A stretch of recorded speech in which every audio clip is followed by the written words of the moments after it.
Hello everyone, welcome to GATE academy. मैं हूं गोपाल शर्मा। हम देख रहे हैं हीट ट्रांसफर का free crash course. Last lecture में हम लोगों ने जनरल हीट कंडक्शन इक्वेशंस के बारे में समझा था और जो बेसिक्स हैं मोड्स ऑफ हीट ट्रांसफर के, उन सब के बारे में हम लोगों ने देख लिया था।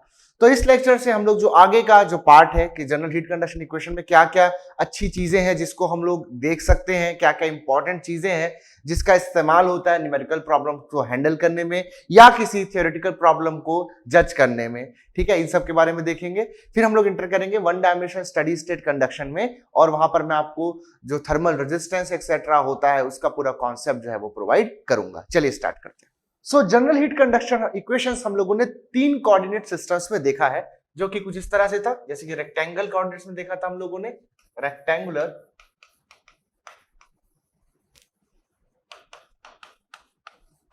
तो रेक्टेंगुलर कोऑर्डिनेट्स में मैंने आपको बताया था कि हम लोग फर्स्ट ऑफ ऑल एक एनआइसोट्रॉपिक या कह लो कि नॉन आइसोट्रॉपिक मटेरियल के लिए लिखते हैं। उसके बाद फिर के को कांस्टेंट मान के, यानी कि मटेरियल को आइसोट्रॉपिक मान करके बायोट फोरियर इक्वेशन लिखते हैं। तो इक्वेशन कुछ इस तरह से था हमारे सामने।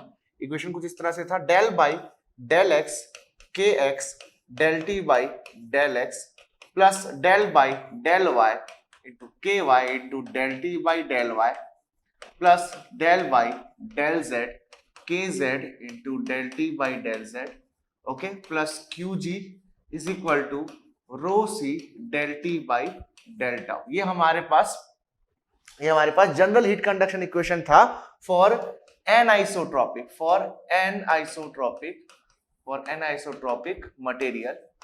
अगर मैं इसमें के को कांस्टेंट मान लिया तो मुझे क्या मिला था? मुझे मिला था del square T by del x square plus del square T by del y square plus del square T by del z square plus q g by के is equal to 1 by alpha del T by del tau. This is Biot Fourier equation. Clear? ये हम लोगों ने rectangular coordinates में देखा था।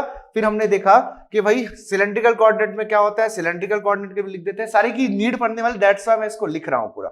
ठीक है, सारे की नीड भी पढ़ने वाली, दैट्स व्हाई मैं लिख दे रहा हूं। तो सिलेंड्रिकल कोऑर्डिनेट के लिए हम लोगों ने देखा था फॉर सिलेंड्रिकल कोऑर्डिनेट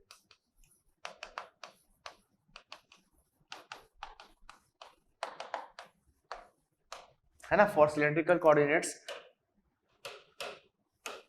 ये था,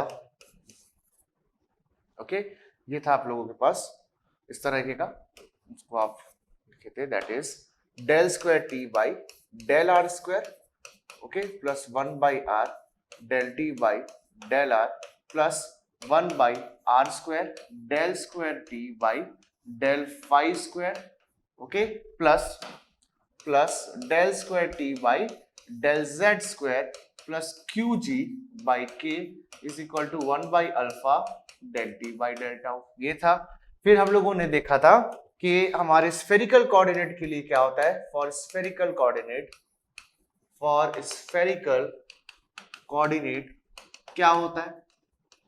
तो फॉर स्फेरिकल कोऑर्डिनेट बच्चों हम लोगों ने देखा था जो जनरल हीट कंडक्शन इक्वेशन है वो कुछ इस तरीके से था। General heat conduction equation for spherical coordinate था हमारे पास, okay, 1 by r square del by del r square del T by del r plus 1 by r square sine square theta del square T by del phi square, okay, plus 1 by r square sine theta del by del theta sine theta del T by del T by del theta, okay, plus q g by के is equal to 1 by alpha del T by del tau. ये हमारे पास 3 equations होते हैं general heat conduction equations के इन 3 different coordinates. ठीक है, तो ये जो 3 इक्वेशंस हैं, इन 3 इक्वेशंस को हम लोग एक वेक्टर फॉर्म के थ्रू रिप्रेजेंट कर सकते हैं, एक कॉमन वेक्टर फॉर्म के थ्रू इसको रिप्रेजेंट करते हैं। ठीक है, तो इसका वेक्टर फॉर्म जो होगा वो इस तरह से लिखा जाएगा, इस वाले का, है ना, आइसोट्रॉपिक मटेरियल लिख रहा हूं, है ना, फॉर आइसोट्रॉपिक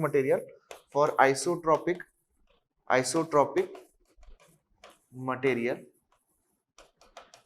ठीक है, ये हो जाएगा del square T plus q g by के is equal to 1 by alpha del T by del tau. इसको इस तरह से रिप्रेजेंट किया जा सकता है वेक्टर फॉर्म में। ठीक है, इसको वेक्टर फॉर्म इस तरह से लिखा जा सकता है जहां डेल आपके पास डेल ऑपरेटर है।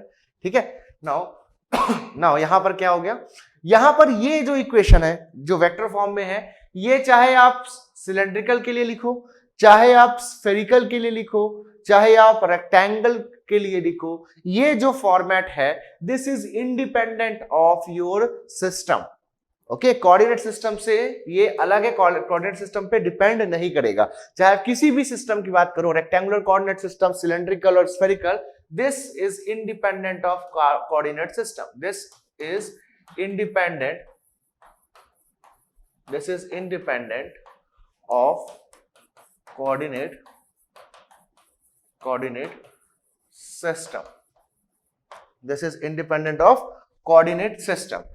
ठीक है, साथ ही साथ ये जो इक्वेशन है इसमें जो डेल है, इसमें ये इस डेल के अंदर तीनों डायमेंशंस के रिगार्डिंग, यानी कि जो तीन जो स्पेस कोऑर्डिनेट्स होंगे आपके, जैसे कि एक रेक्टेंगुलर कोऑर्डिनेट में x y z, तो उसके रिगार्डिंग इसमें पूरे के पूरे टर्म्स मौजूद होते हैं, जो कि बताएगा कि ये जो प्रॉब्लम है वो 3 डायमेंशनल है या 2 डायमेंशनल है या 3 डायमेंशनल है। सो जो डेल की वैल्यू है, ठीक है, आप इंटरनली बोल सकते हैं कि उसमें 3 डायमेंशनल के करस्पॉन्डिंग इंफॉर्मेशन है, या अगर 2 डायमेंशनल प्रॉब्लम है तो 2 डायमेंशनल के करस्पॉन्डिंग ये डेल की वैल्यू है, अगर 1 डायमेंशनल है तो 1 के करस्पॉन्डिंग ये डेल की वैल्यू है। सो यहां पर चाहे प्रॉब्लम 1 डायमेंशनल हो एक्चुअल में, चाहे 2 डायमेंशनल हो, चाहे 3 डायमेंशनल हो, ये जो इक्वेशन है ये उस पर भी डिपेंड नहीं करेगा। ये इक्वेशन दिखने में हमेशा ऐसा ही दिखेगा, ये इक्वेशन दिखने में हमेशा ऐसा ही दिखेगा, चाहे आपका 1D प्रॉब्लम हो, 2D प्रॉब्लम हो, 3D प्रॉब्लम हो। डेल की वैल्यू 1D, 2D या 3D के अकॉर्डिंग चेंज हो जाएगी। जैसे कि डेल की बात करेंगे कार्टेशियन कोऑर्डिनेट में तो होगा डेल बाई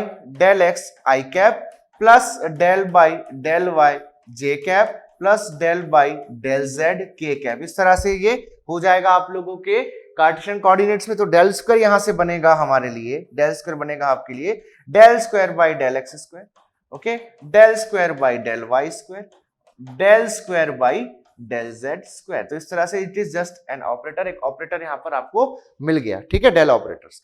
तो ये डेल स्क्वायर जो है वो कार्टेशियन कोऑर्डिनेट में इस तरह से होगा। सिमिलरली यहां से अगर आप थोड़ा सा कंपैरिजन करो इसका, इस इक्वेशन का, जैसे कि कंपेयर करोगे इस इक्वेशन के साथ, कंपेयर करेंगे हम लोग अगर 1/f del T by del tau, इसका कंपेयर करेंगे अगर हम लोग इसके साथ, तो यहां से भी आप लोग डेल स्क्वायर की वैल्यू भी निकाल सकते हो इन दी सिलेंड्रिकल कोऑर्डिनेट। देख सकते हैं यहां से t को बाहर निकाल दो, कॉमन जो बच रहा है वो आपकी डेल स्क्वायर की वैल्यू है, जैसे कि del square by del r square, okay, 1/r del by del r, okay, plus 1/r square del square by del phi square plus del square by del z square. This is your del square in the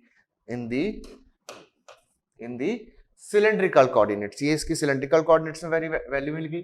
same ऐसे ही आप लोग यहाँ से जो spherical coordinates है उसमें del की value निकाल सकते हो, कंपेयर करके del square t plus q g by के इज इक्वल टू 1/अल्फा del T by del tau से एक बार इसको कंपेयर करके देखना।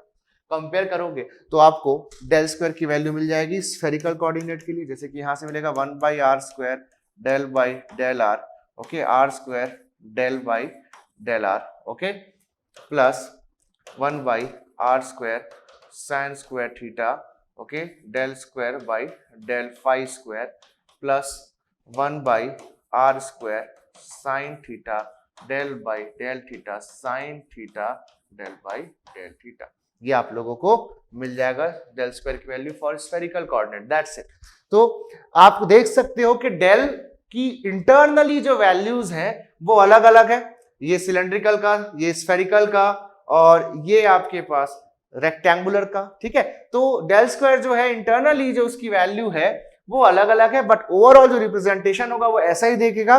तो इसलिए मैं बोल रहा हूं कि ये जो रिप्रेजेंटेशन है that is independent of coordinate system, independence of space, यानी कि 1D हो, 2D हो, 3D हो, इंटरनली इसको एडजस्ट कर देंगे हम लोग। जैसे कि यहां पर बोलूं मैं कि ओनली एक्स वाला टर्म, एक्स का फंक्शन यानी कि एक्स डायरेक्शन में बस हीट ट्रांसफर हो रहा है, 1 डायमेंशनल हीट ट्रांसफर हो रहा है ऐसा बोल दूं मैं, 1 डायमेंशनल हीट ट्रांसफर हो रहा है ऐसा बोल दूं, तो ये वाला टर्म गया, ये वाला टर्म गया, बचा क्या, सिर्फ ये वाला। तो इंटरनली इसमें हम लोग देख लिए कि भाई 1 डायमेंशनल हीट फ्लो हो रहा है। ओके, सो ये जो रिप्रेजेंटेशन है इस पे फर्क नहीं पड़ा, ये है अभी भी डेल स्क्वायर। अगर y सिर्फ y के अलॉन्ग होगा तो ये टर्म और ये टर्म जाएगा, लेकिन रहेगा तो ये डेल स्क्वायर का ही वैल्यू ना। तो यहां पर ये जो इक्वेशन है that is independent of the space, 1 dimension हो, 2 डायमेंशन, 3 डायमेंशन, रिप्रेजेंटेशन तो ऐसा ही रहने वाला है, representation will not change. Okay, now इस इक्वेशन में कुछ इंपॉर्टेंट पॉइंट्स देखते हैं, ठीक है, कुछ इंपॉर्टेंट पॉइंट देखते हैं। जैसे कि मैं बोलता हूं कि 1 डायमेंशनल हीट कंडक्शन हो रहा हो तो क्या लिख सकते हैं हम लोग, ठीक है, तो क्या लिख सकते हैं, तब भी ये सेम टू सेम दिखाएगा, बोला मैं, del square T plus q g by K, okay, is equal to 1 by alpha del T by del tau. कुछ चेंज होगा क्या? कुछ भी चेंज नहीं होगा। 2 डायमेंशनल होगा तो चेंज होगा क्या? नहीं, कुछ भी चेंज नहीं होगा। 3 डायमेंशनल होगा तो कुछ चेंज होगा क्या? नहीं, कुछ भी चेंज नहीं होगा। अच्छा, अब अगर मैं बोलूं कि जैसा भी हो, 1D 2D 3D जैसा भी हो, जो हीट ट्रांसफर हो रहा है वो कुछ इस तरह से हो रहा है कि कुछ भी हीट जनरेट नहीं हो रही है। सो जैसा भी हीट ट्रांसफर हो, 1D हो, 2D हो, 3D हो, जैसा भी हो, लेकिन कुछ हीट जनरेट नहीं हो रही है तो QG क्या हो जाएगा? 0 हो जाएगा। तो बोलूंगा heat conduction, okay, without heat generation, तो हीट जनरेशन नहीं हो रहा है लेकिन कंडक्शन हो रहा है, ठीक है। और इसको आप ऐसा भी स्पेसिफाई कर सकते हो कि ठीक है, unsteady heat conduction without heat generation, ऐसा भी इसमें थोड़ा सा और क्लियरली भी बोल सकते हो, ठीक है, क्योंकि एक सवाल पर मैंने पैदा हो जाएगा कि हीट कंडक्शन बोल रहा हूं तो सर ये स्टडी है या अनस्टडी है? Steady means temperature will not change with respect to time, unsteady means temperature will change with respect to time. Okay, तो यहां पर हम लोग ऐसा लिख दिए कि अनस्टडी है, अनस्टडी हीट कंडक्शन हो रहा है विदाउट हीट जनरेशन। तो टेम्परेचर जो होगा that will B function of space and time, यानी कि अलग अलग पॉइंट पे अलग अलग होगा, आपको 2D 3D या 1D फ्लो मिल रहा होगा जैसा भी, और टेम्परेचर जो है वो टाइम के साथ चेंज भी हो रहा होगा, बट जो हीट जनरेशन है उसकी वैल्यू क्या हो जाएगी? 0 हो जाएगी, QG will be equal to 0। तो यहां से इक्वेशन निकल करके आएगा हमारे सामने, इक्वेशन निकल करके आएगा del square t is equal to 1 by alpha del T by del tau. ये इक्वेशन निकल करके आएगा for this equation, this condition, unsteady heat conduction without heat generation, इस तरह से निकल करके आएगा। बेटा इसको बोलते हैं Fourier equation. Now Fourier equation and Fourier law are two different things. This is Fourier equation, whereas वो जो minus k A d t by d x देखते हैं that is Fourier law, that can not be derived. ये क्या आपके पास Fourier equation है, this is your Fourier equation, this is your Fourier equation. Clear बात है? This is your Fourier equation. So Fourier equation में बात करेंगे हम लोग, हीट कंडक्शन हो रहा होगा, अनस्टडी स्टेट हीट कंडक्शन हो रहा होगा, या फिर सिंपली अब ऐसा भी कह सकते हो हीट कंडक्शन हो रहा होगा बट हीट जनरेट नहीं हो रही होगी, ठीक है, हीट जनरेट नहीं हो रही होगी, ठीक है। तो ये बेसिकली किसकी बात हो रही है? अनस्टडी स्टेट की बात हो रही है, ठीक है, अनस्टडी स्टेट की बात हो रही है। ओके, जब हम चैप्टर पढ़ेंगे स्टडी स्टेट का, वहां जैसे हम लोग जस्ट कंडक्शन बोलेंगे, कहीं पर भी अगर रैंडमली कंडक्शन वर्ड आता है तो उसका मतलब स्टडी स्टेट कंडक्शन होगा। Right now we are not in that part, तो अगर मैं कंडक्शन बोल रहा हूं तो वो अनस्टडी भी हो सकता है, ठीक है। तो अभी हम लोग जैसे बोले कि अनस्टडी स्टेट हीट कंडक्शन हो रहा है, अनस्टडी हीट कंडक्शन हो रहा है विदाउट हीट जनरेशन, तो QG 0 हो जाएगा, ठीक है। इसके बाद देखते हैं, अगर हम लोग इसी में मैं बोल दूं कि स्टडी स्टेट हीट कंडक्शन हो रहा है with heat generation, okay, study state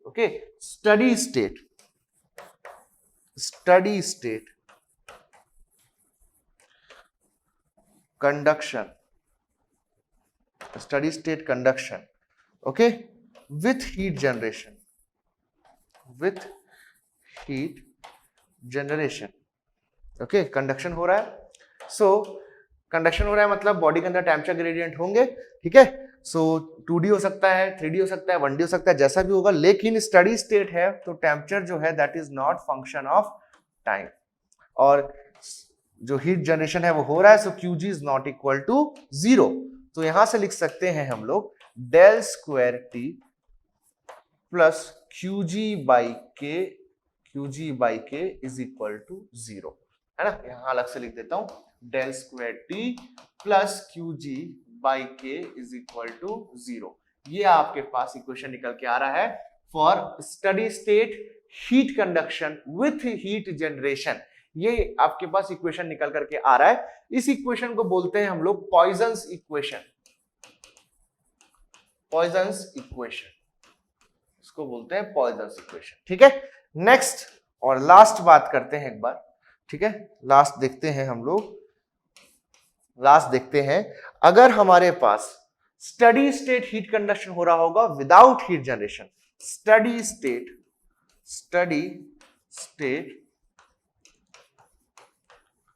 heat conduction हो रहा होगा, okay, heat conduction without heat generation, heat generate नहीं हो रही है, कोई भी हीट जनरेट नहीं हो रही है, साथ ही साथ स्टडी स्टेट यानी कि टेम्परेचर जो है वो टाइम के साथ चेंज नहीं हो रहे हैं। अगर ये सिचुएशन होगी, अगर ये सिचुएशन होगी कि टेम्परेचर जो है वो टाइम के साथ चेंज नहीं हो रहा है, temperature is not function of time, तो ऑब्वियस सी बात है डेल्टा टी बाय डेल्टा वो जीरो हो जाएगा। So temperature is not function of time and without heat generation है, तो QG जो है that is equal to zero, QG equal to zero. तो यहां से ये वाला टर्म जीरो हो जाएगा आपके पास, ये वाला टर्म जीरो हो जाएगा, QG जीरो और डेल टी बाय डेल्टा भी जीरो हो जाएगा क्योंकि स्टडी स्टेट है। सो यहां से हमको मिलेगा solution del square t is equal to zero, del square t is equal to zero, और इसको कहते हैं हम लोग लाप्लास इक्वेशन, लाप्लास इक्वेशन। ठीक है, सो तीन इक्वेशंस हम लोग को याद रखने हैं। तो कभी भी ये तीन इक्वेशंस जो है इन तीन केसेस में, ये फर्स्ट केस, ये रहा सेकंड केस, ये रहा थर्ड केस, तो जहां जहां इस तरह के केसेस दिखेंगे हम लोग वहां इन तीन इक्वेशंस का इस्तेमाल करेंगे। जैसे कि कोई ऐसा प्रॉब्लम होगा जहां पर हम लोग देखेंगे कि हीट जनरेट नहीं हो रही है और स्टडी स्टेट कंडक्शन हो रहा है, जो कि हमारा फर्स्ट पार्ट है। तो जो फर्स्ट पार्ट है steady state conduction without heat generation, तो steady state conduction without heat generation की हम लोग बात करते हैं। सबसे पहला पार्ट होता है कंडक्शन का, तो वहां पर बेसिकली हम लोग किस को यूज कर रहे होंगे, हम लोग बेसिकली लाप्लास इक्वेशंस को यूज कर रहे होंगे, बेसिकली लाप्लास इक्वेशंस जो होंगे उसको यूज कर रहे होंगे। ठीक है, और हमारे पास वन डायमेंशनल प्रॉब्लम्स होंगी क्योंकि सिलेबस में वन डायमेंशनल हीट कंडक्शन है बस। सो इस इक्वेशन को वन डायमेंशनल फॉर्मेट में यूज कर रहे होंगे। ठीक है, उसके बाद जो आगे पढ़ते हैं हम लोग, आगे जो पढ़ते हैं that is study state heat conduction with heat generation. तो यहां पर हम लोग इसका यूज करेंगे, स्टडी स्टेट कंडक्शन है तो del t by delta zero, with heat conduction यानी कि जो हीट जनरेशन, तो वहां पर हम लोग यानी कि नेक्स्ट पार्ट में सेकंड पार्ट जो देखते हैं कंडक्शन का विथ हीट जनरेशन, उसमें पॉइजन्स इक्वेशन का इस्तेमाल हम लोग कर रहे होते हैं, पॉइजन्स इक्वेशन का इस्तेमाल हम लोग कर रहे होते हैं। ठीक है, सो फर्स्ट पार्ट जो देखेंगे steady state heat conduction without internal heat generation, उसमें Laplace equation, and then second part जो देखते हैं that is with heat generation, उसमें पॉइजन्स इक्वेशन का इस्तेमाल हो रहा होता है। ठीक है, नाउ अगर मैं बात करूं आप लोगों से वन डायमेंशनल हीट कंडक्शन के लिए ओके इक्वेशंस लिखने का, one dimensional heat conduction equation लिखने का, तो जैसे कि आप रेक्टेंगुलर कोऑर्डिनेट से बात करोगे, तो इन जनरल अगर क्वेश्चन में कुछ स्पेसिफाई नहीं है तो हम मानेंगे कि एक्स डायरेक्शन में फ्लो हो रहा है, है ना। तो जैसे कि हमारे पास कोई वॉल होगी इस तरह से, रेक्टेंगुलर वॉल है ना, तो यहाँ रेक्टेंगुलर सिस्टम फॉलो होगा इस तरह से, तो यहाँ प्लेन वॉल या कहते हैं रेक्टेंगुलर वॉल है ना, प्लेन वॉल या रेक्टेंगुलर वॉल अगर इस तरह से होगा, इसमें हीट कंडक्शन देखने को मिल रहा है। तो इस केस में ठीक है, इस केस में हम लोग क्या देखेंगे, इस केस में हम लोग देखेंगे कि जो हीट है वो एक्स डायरेक्शन में जा रही है। बाय डिफॉल्ट हम एक्स डायरेक्शन मानेंगे, जब तक क्वेश्चन में कुछ ऐसा मेंशन ना हो कि वाई या जेड में जा रहा है, इस तरह से वाई या जेड के टर्म में नहीं दिया है तो हम हमेशा रिप्रेजेंट एक्स के टर्म्स पे करेंगे। तो यहाँ मैं बोलूंगा टी जो है वो फंक्शन ऑफ एक्स है, ठीक है, फंक्शन ऑफ टाइम है, यानी कि अनस्टडी स्टेट भी दिख रहा है यहाँ पर मुझे हीट कंडक्शन इक्वेशन को बोला गया, just one dimensional heat conduction equation, कुछ भी ऐसा हम लोग कंडीशन नहीं लगा रहे हैं कि स्टडी स्टेट होगी या हीट जनरेशन नहीं होगा, तो एक जनरल फॉर्म में लिख रहा हूं मैं one dimensional heat conduction equation का। ठीक है, और QG जो होगा that will not be equal to zero. तो क्या लिख सकता हूं प्लेन वॉल के लिए, क्या लिख सकता हूं प्लेन वॉल के लिए, देखो जो हम लोगों ने ये जनरल हीट कंडक्शन इक्वेशन लिखा है this is for anisotropic material, और हम लोग जनरली मान के चलेंगे कि मटेरियल कैसा आइसोट्रॉपिक है, मटेरियल कैसा आइसोट्रॉपिक है, तो ये वाला फॉर्मेट यानी कि बायोट फोरियर इक्वेशन का इस्तेमाल करेंगे। अब मैंने बोला कि वन डायमेंशनल हीट कंडक्शन है, यानी मैंने बोला कि इफ टेम्परेचर जो है that is function of x and tau, x direction में फ्लो हो रहा है और टेम्परेचर टाइम के साथ जो है वो चेंज हो रहा है, जो टेम्परेचर एक्स डायरेक्शन में वेरी कर रहा है, so heat flow is along x direction only. और जो डिफरेंट आइसोथर्मल प्लेन्स होते हैं, हमने आइसोथर्मल प्लेन्स के बारे में समझ रखा है ना कि वन डायमेंशनल हीट फ्लो अगर चाहिए, वन डायमेंशनल हीट फ्लो अगर चाहिए तो ये सिर्फ तभी पॉसिबल है जब एक आइसोथर्मल सरफेस से दूसरा आइसोथर्मल सरफेस में हीट जा रही हो। Okay, so the temperature must be varying only along one direction, that is from one plane to another plane. एक प्लेन में अगर डिफरेंट पॉइंट में डिफरेंट टेम्परेचर मिले तो विद इन दिस प्लेन भी हीट फ्लो होगा एंड अक्रॉस दिस प्लेन भी heat flow होगा, तो गड़बड़ हो जाएगी। तो थ्री डायमेंशनल या टू डायमेंशनल हीट फ्लो आपको देखने को मिलेगा। So if it is required to have one dimensional heat flow then the temperature must change only along one direction, that means from one isothermal plane to another isothermal plane। ठीक है, तो heat आप लोगों का एक isothermal plane से दूसरा isothermal plane में जाना चाहिए। सो temperature is function of x only and time x and tau, ये आपको बोल रहा है एक्स एंड टाउ ओनली, मैं बोल रहा हूं। तो इसका मतलब ये है कि जो आइसोथर्मल प्लेन है इसमें पूरे सरफेस का टेम्परेचर तो एक जैसा है, इस पूरे सरफेस का टेम्परेचर तो एक जैसा है, इसका टेम्परेचर लेटर से 100 डिग्री सेल्सियस है पूरे के पूरे सरफेस का, बट ये पूरा प्लेन का टेम्परेचर चेंज होता है विद रिस्पेक्ट टू टाइम। जैसे गर्म हो गया तो बढ़ करके पूरा प्लेन 150 डिग्री सेल्सियस पे पहुंच जाएगा, ऐसा हो जाएगा। ठीक है, but there will be no temperature gradient within this plane, इस प्लेन में कोई टेम्परेचर ग्रेडियंट नहीं रहेगा, ये हमेशा एक यूनिफॉर्म टेम्परेचर पे रहेगा, but the temperature can change with respect to time also. Okay, तो वन डायमेंशनल प्रॉब्लम तो हो ही गई, साथ ही साथ अनस्टडी स्टेट भी हो गया, और हीट जनरेट तो हो ही रही है हम लोगों का। So one isothermal plane to another isothermal plane heat conduct होगी, और साथ ही साथ हमारे पास जो टेम्परेचर्स है डिफरेंट आइसोथर्मल प्लेन के, they will vary with respect to time. ठीक है, तो यहां लिखा मैं temperature as a function of x and tau only, x and tau only, इस तरह से मैंने लिखा। ठीक है, सो यहां से टाउ का फंक्शन, तो यस ये डिफरेंशियल नॉन जीरो रहेगा, ये जीरो नहीं होगा क्योंकि डिफरेंशिएबल है with respect to tau. Z और वाई के रिस्पेक्ट में ये कांस्टेंट है, तो ये वाला डिफरेंशियल क्या होगा, जीरो हो जाएगा। तो यहां से मैं क्या लिख सकता हूं, फिर यहां से मैं लिख सकता हूं वन डायमेंशनल के लिए लिख सकता हूं इस तरह से, del square T by del x square plus plus q g by के is equal to 1 by alpha del T by del tau. Okay, del T by del tau. Same वैसे ही अगर मैं एक सिलेंड्रिकल वॉल के लिए देखो, इस तरह से कोई सिलेंड्रिकल वॉल है, इस तरह से कोई सिलेंड्रिकल वॉल है, इसमें हीट कंडक्शन देखने को मुझे मिल रहा है, मुझे इसमें हीट कंडक्शन देखने को मिल रहा है, तो वहां क्या लिखूंगा, कभी भी ऐसे केस में मैं टेम्परेचर को इन जनरल, जब तक क्वेश्चन में कुछ स्पेसिफिक केसेस ना हो, मैं इन जनरल हमेशा रेडियस और टेम्परेचर का फंक्शन मानूंगा, आर और टाउ का, यानी कि temperature gradient is only along radial direction. Radial direction में एक प्लेन से दूसरे प्लेन पर आने पे टेम्परेचर चेंज देखने को मिल रहा है, और हो सकता है अनस्टडी स्टेट हो तो इन प्लेन का टेम्परेचर टाइम के साथ वेरी भी होगा। एक जनरल प्रॉब्लम की बात कर रहे हैं। ठीक है, तो ये हो गया आपके पास, और हीट जनरेशन अभी जीरो नहीं है, तो इस तरह से हुआ heat generation not equal to zero. तो यहां से सारे टर्म्स को अगर आप कैंसिल करोगे तो आप लोग को मिलेगा del square T by del r square, okay, plus 1 by r del T by del r, okay, plus q g by के is equal to 1 by alpha del T by del tau. इस वाले term को बच्चों solve करके ऐसा भी लिख सकते हैं, 1 by r del r del T by del r, ऐसा भी लिख सकते हैं इसको। ठीक है, फर्स्ट फंक्शन सेकंड फंक्शन है ना, दो फंक्शंस के मल्टीप्लिकेशंस के फॉर्म में लिख सकते हैं इसको। ठीक है, इसको ओपन करोगे तो यही मिल जाएगा। ठीक है, जो दो फंक्शंस के मल्टीप्लिकेशन का फॉर्मूला होता है इन डिफरेंशिएशन, वो अप्लाई करोगे तो ये ऊपर वाला वापस मिल जाएगा, q g by k equal to 1 by alpha del T by del tau, इस तरह से। सेम वैसे ही स्फेरिकल वॉल के लिए देखोगे, अगर आप स्फेरिकल वॉल के लिए अगर आप देखते हो, ठीक है, स्फेरिकल वॉल के लिए इसमें हीट आ रही है, तो for spherical wall one dimension अगर आप देखते हो तो ये हो जाएगा 1 by r square del by del r, okay, del by del r, okay, r square del T by del r plus q g by के is equal to 1 by alpha del T by del tau, है ना। यहाँ भी हम लोग temperature को only r और tau का फंक्शन मान रहे हैं और क्यू जी को मान रहे हैं कि ये जनरेट हो रहे हैं, है ना, Qg is not equal to 0, heat generate हो रही है। तो एक जनरल इक्वेशन मिल गया मुझे वन डायमेंशनल हीट कंडक्शन का।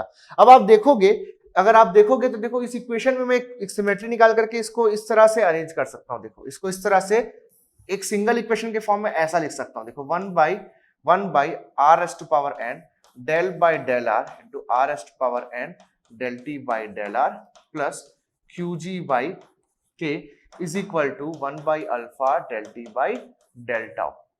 ये हो गया, इस तरह से लिख सकता हूं ना, इस तरह से लिख सकता हूं। नाउ अगर यहां पर मैं n इक्वल टू 0 पुट कर दूं तो हो जाएगा आर एस पर 0 यानी कि 1, यहां आर एस पर 0 यानी कि 1, क्या मिल जाएगा del square T by del r square. तो ये एक रेक्टेंगुलर बॉडी जैसा इक्वेशन मिल गया, del square T by del r square, है ना। तो ये इस तरह से मिल जाएगा। लेटर से अगर मैं इस x को r लिख दूं, बस x की जगह लिख दूं r, तो वॉल में जो हीट फ्लो हो रही है प्लेन वॉल में जिस डायरेक्शन में हो रही है उसको मैं r से रिप्रेजेंट कर दूं, जस्ट x की जगह r लिख दूं, है उसका मतलब x ही। तो ये क्या दिखेगा, यहां पर से आप लोग को सेम टू सेम ये वाला इक्वेशन मिल जाएगा, ठीक है, del square T by del r square, है ना। तो r क्या है, बेसिकली जो डायरेक्शन है अलोंग द हीट फ्लो, ठीक है, इन अ प्लेन वॉल। तो ये मिल गया। n इक्वल टू अगर मैं 1 पुट करता हूं तो ये वाला इक्वेशन मिल जाएगा, देखो सेम टू सेम ये वाला इक्वेशन आप लोग को मिल जाएगा। तो n इक्वल टू 1 पुट करने से क्या आ गया, ये आ गया आपको सिलेंड्रिकल वॉल के लिए, सिलेंड्रिकल वॉल के लिए मिल गया। n इक्वल टू 0 पुट करने के लिए किसके लिए मिला था, प्लेन वॉल के लिए मिल जाएगा, है ना, प्लेन वॉल के लिए मिल जाएगा। और बेटा n इक्वल टू 2 पुट कर दोगे तो आपको स्फेरिकल वॉल के लिए मिल जाएगा, ठीक है, स्फेरिकल वॉल के लिए मिल जाएगा। तो इस तरह से हम लोगों ने देखा वन डायमेंशनल हीट कंडक्शन के इक्वेशन फॉर जनरल सिचुएशन जहां हीट भी जनरेट हो रही है और कंडीशन अनस्टडी है, ठीक है। नाउ हम लोग देखेंगे कि स्टडी स्टेट हीट कंडक्शन के लिए क्या करना होगा। तो स्टडी स्टेट हीट कंडक्शन के लिए हम लोगों को लाप्लास इक्वेशन लिखना है, यानी कि Qg 0 होगा विदाउट हीट जनरेशन है, और स्टडी स्टेट होगी तो del T by del tau भी क्या हो जाएगा 0। तो सभी में सारे इक्वेशन में Qg 0 पुट कर दो और राइट हैंड साइड यानी कि del T by del tau 0 कर दो। तो सारे के सारे केसेस के लिए, चाहे प्लेन वॉल हो, चाहे रेक्टेंगुलर वॉल हो, चाहे आप लोगों का स्फेरिकल वॉल हो, है ना, ठीक है, किसी भी केस के लिए, प्लेन, सिलेंड्रिकल, स्फेरिकल, किसी भी केस के लिए आप लोगों को one dimensional steady state heat conduction का गवर्निंग इक्वेशन मिल जाएगा, यानी कि इसको इंटीग्रेट करके आप लोग इन प्रॉब्लम को एनालाइज कर पाओगे, ठीक है। जैसे कि मैं बोला one dimensional steady state okay heat conduction okay without heat generation, okay, without heat generation. So यहां पर जैसे मैं लिखता हूं फॉर प्लेन वॉल, है ना, फॉर प्लेन वॉल। तो बेटा जो पहले हम लोगों ने इक्वेशन देखा है ये वाला, इसमें स्टडी स्टेट यानी कि ये गायब, t is not function of time, okay, no heat generation, Qg equal to 0, है ना। तो यहां पर क्या लिखूंगा, स्टडी स्टेट हीट कंडक्शन है, one dimensional steady state heat conduction है विदाउट हीट जनरेशन। तो पहले तो t x का और टाउ का फंक्शन था प्लेन वॉल के लिए, रेडियल और स्फेरिकल के लिए बच्चों r का और टाउ का फंक्शन था। अब यहां पर ये हो जाएगा function of x only x का फंक्शन हो जाएगा, Qg क्या हो जाएगा 0। तो क्या मिलेगा, d square T by d x square is equal to 0। This is a Laplace equation for one dimension, this is a Laplace equation for the one dimensional heat flow, ठीक है। सेम वैसे ही for cylindrical wall लिख सकता हूं, for cylindrical wall मैं लिख सकता हूं, फॉर सिलेंड्रिकल वॉल लिख सकता हूं t is equal to function of r only, function of r only लिख सकता हूं मैं, ठीक है, फंक्शन ऑफ r ओनली लिख सकता हूं। तो यहां से हो जाएगा 1 by r dt by d by d r r dt by d r is equal to 0, okay, 1 by r d by d r r dt by d r is equal to 0। This is for the cylindrical wall, ठीक है। उसके बाद अगर spherical का लिखना चाहूं तो for spherical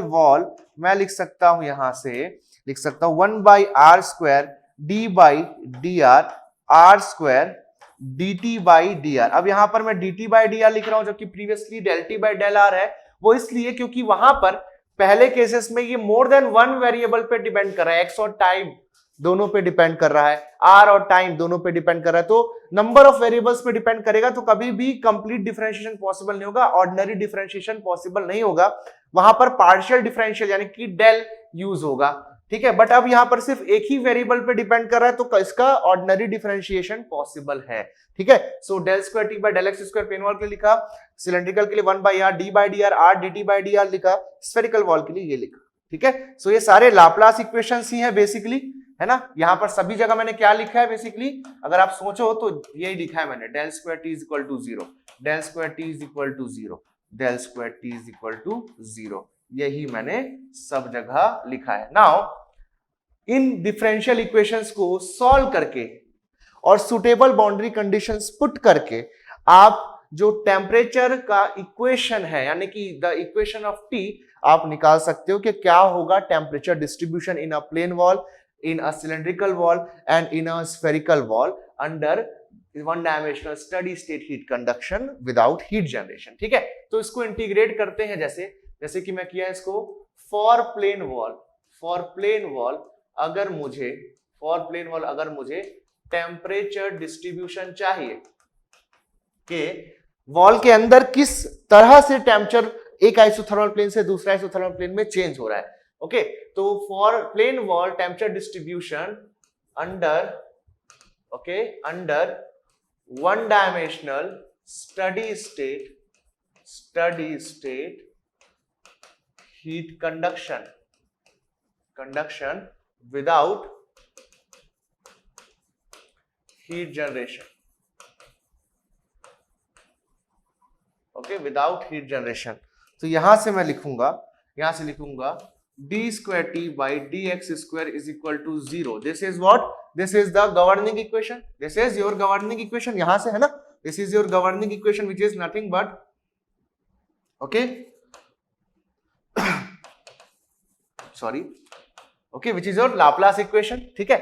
So इसको हम लोगों को सॉल्व करना है। तो देखो आपके पास एक वॉल है, प्लेन वॉल इस तरह से, जैसे आपके घर की दीवार होती है, इसकी जो थिकनेस है वो L है thickness, L equal to thickness, ठीक है। इसके इस सरफेस का टेम्परेचर T1 है, हायर टेम्परेचर, ये वाला है आपके पास लोअर टेम्परेचर, ठीक है। तो इस डायरेक्शन में high temperature to low temperature इस तरह से हीट फ्लो होगी, है ना, इस तरह से high temperature to low temperature heat flow होगी। तो यहाँ पर अंदर T1 से T2 भी जो टेम्परेचर हम किस तरह से वेरी कर रहे हैं वो हमको जानना है, ठीक है। तो यहाँ पर मैं ऐसा लिख सकता हूँ, देखो यहां से स्टार्ट करें, दिस इज एक्स डायरेक्शन, ठीक है। यहां पर मैंने ऐसा टी डायरेक्शन ले लिया, तो अब मैं ग्राफ प्लॉट करूंगा T versus x, so that is the temperature profile और temperature distribution you can see, okay. तो यहां पर है, यहां से स्टार्ट करें तो ये हो गया x इक्वल टू 0, ये हो गया x इक्वल टू L। सो अब हम लोग इसको अगर इंटीग्रेट करेंगे, जैसे फर्स्ट टाइम इंटीग्रेट करेंगे तो मिलेगा dt by dx, okay, dt by dx is equal to C1, okay, is equal to C1। फिर अगेन इंटीग्रेट करेंगे तो क्या मिलेगा, t is equal to C1x plus C2, इस तरह से मिलेगा सेकेंड टाइम इंटीग्रेट करने पे। Now using the boundary condition, जब आप सॉल्व करोगे बच्चों, क्या है बाउंड्री कंडीशन है आपके पास x इक्वल टू 0 पे टेम्परेचर कितना है, T1 है। आपके पास सेकंड बाउंड्री कंडीशन है x इक्वल टू L पे t इक्वल टू कितना है, T2 है। तो किसी भी x लोकेशन पर अगर आपको जानना हो कि क्या टेम्परेचर है, तो इस इक्वेशन में इस बाउंड्री कंडीशन से आप क्या करो, C1 C2 फाइंड आउट करो। T, what is T? T is the temperature at any location, T is temperature, है ना, एट एनी लोकेशन, किसी x लोकेशन पे आपको टेम्परेचर जानना है, T की वैल्यू जाननी है, तो ये बाउंड्री कंडीशंस पुट कर दो, ये इक्वेशन आपका सॉल्व हो जाएगा और आपको टेम्परेचर डिस्ट्रीब्यूशन यानी कि T का जो इक्वेशन है वो आप लोगों को मिल जाएगा, ठीक है। तो टेम्परेचर डिस्ट्रीब्यूशन जो आएगा इन नॉन डायमेंशनल फॉर्म वो आएगा आपके पास T minus T1 divide by T2 minus T1, okay, T2 minus T1 is equal to हो जाएगा x बाई L, ओके। और आप लिख सकते हो T इक्वल टू जाएगा T1, okay, T1 minus T2 into x, okay, by L। ये आप लोगों को टेम्परेचर डिस्ट्रीब्यूशन जो है वो देखने को मिल रहा है इसका इस तरीके का, ठीक है। This will be the temperature distribution in the plane wall, this is the temperature distribution in the plane wall, this is also temperature distribution, लेकिन यहाँ ऊपर टेम्परेचर नीचे टेम्परेचर, ऊपर लेंथ नीचे लेंथ, तो ये सिमिलर टर्म के रेशियो में है, तो ये नॉन डायमेंशनल टेम्परेचर प्रोफाइल हो जाएगी, नॉन डायमेंशनल प्रोफाइल बोलेंगे, नॉन डायमेंशनल टेम्परेचर प्रोफाइल बोलेंगे, नॉन डायमेंशनल टेम्परेचर प्रोफाइल बोलेंगे, and this is your temperature distribution, this is your temperature, the temperature distribution. तो आप देख सकते हैं कि जो टेम्परेचर डिस्ट्रीब्यूशन है that is linear, okay, that is linear, ये आपके पास टेम्परेचर डिस्ट्रीब्यूशन आपको मिल रहा है, ठीक है। सेम इसी प्रोसीजर से, okay, under one dimensional steady state heat conduction without heat generation for one dimensional steady state, one dimensional steady state, okay, heat conduction without heat generation, okay, without heat generation, क्या मिलेगा, क्या मिलेगा आपको cylindrical wall के लिए, okay, इन cylinder या cylindrical wall,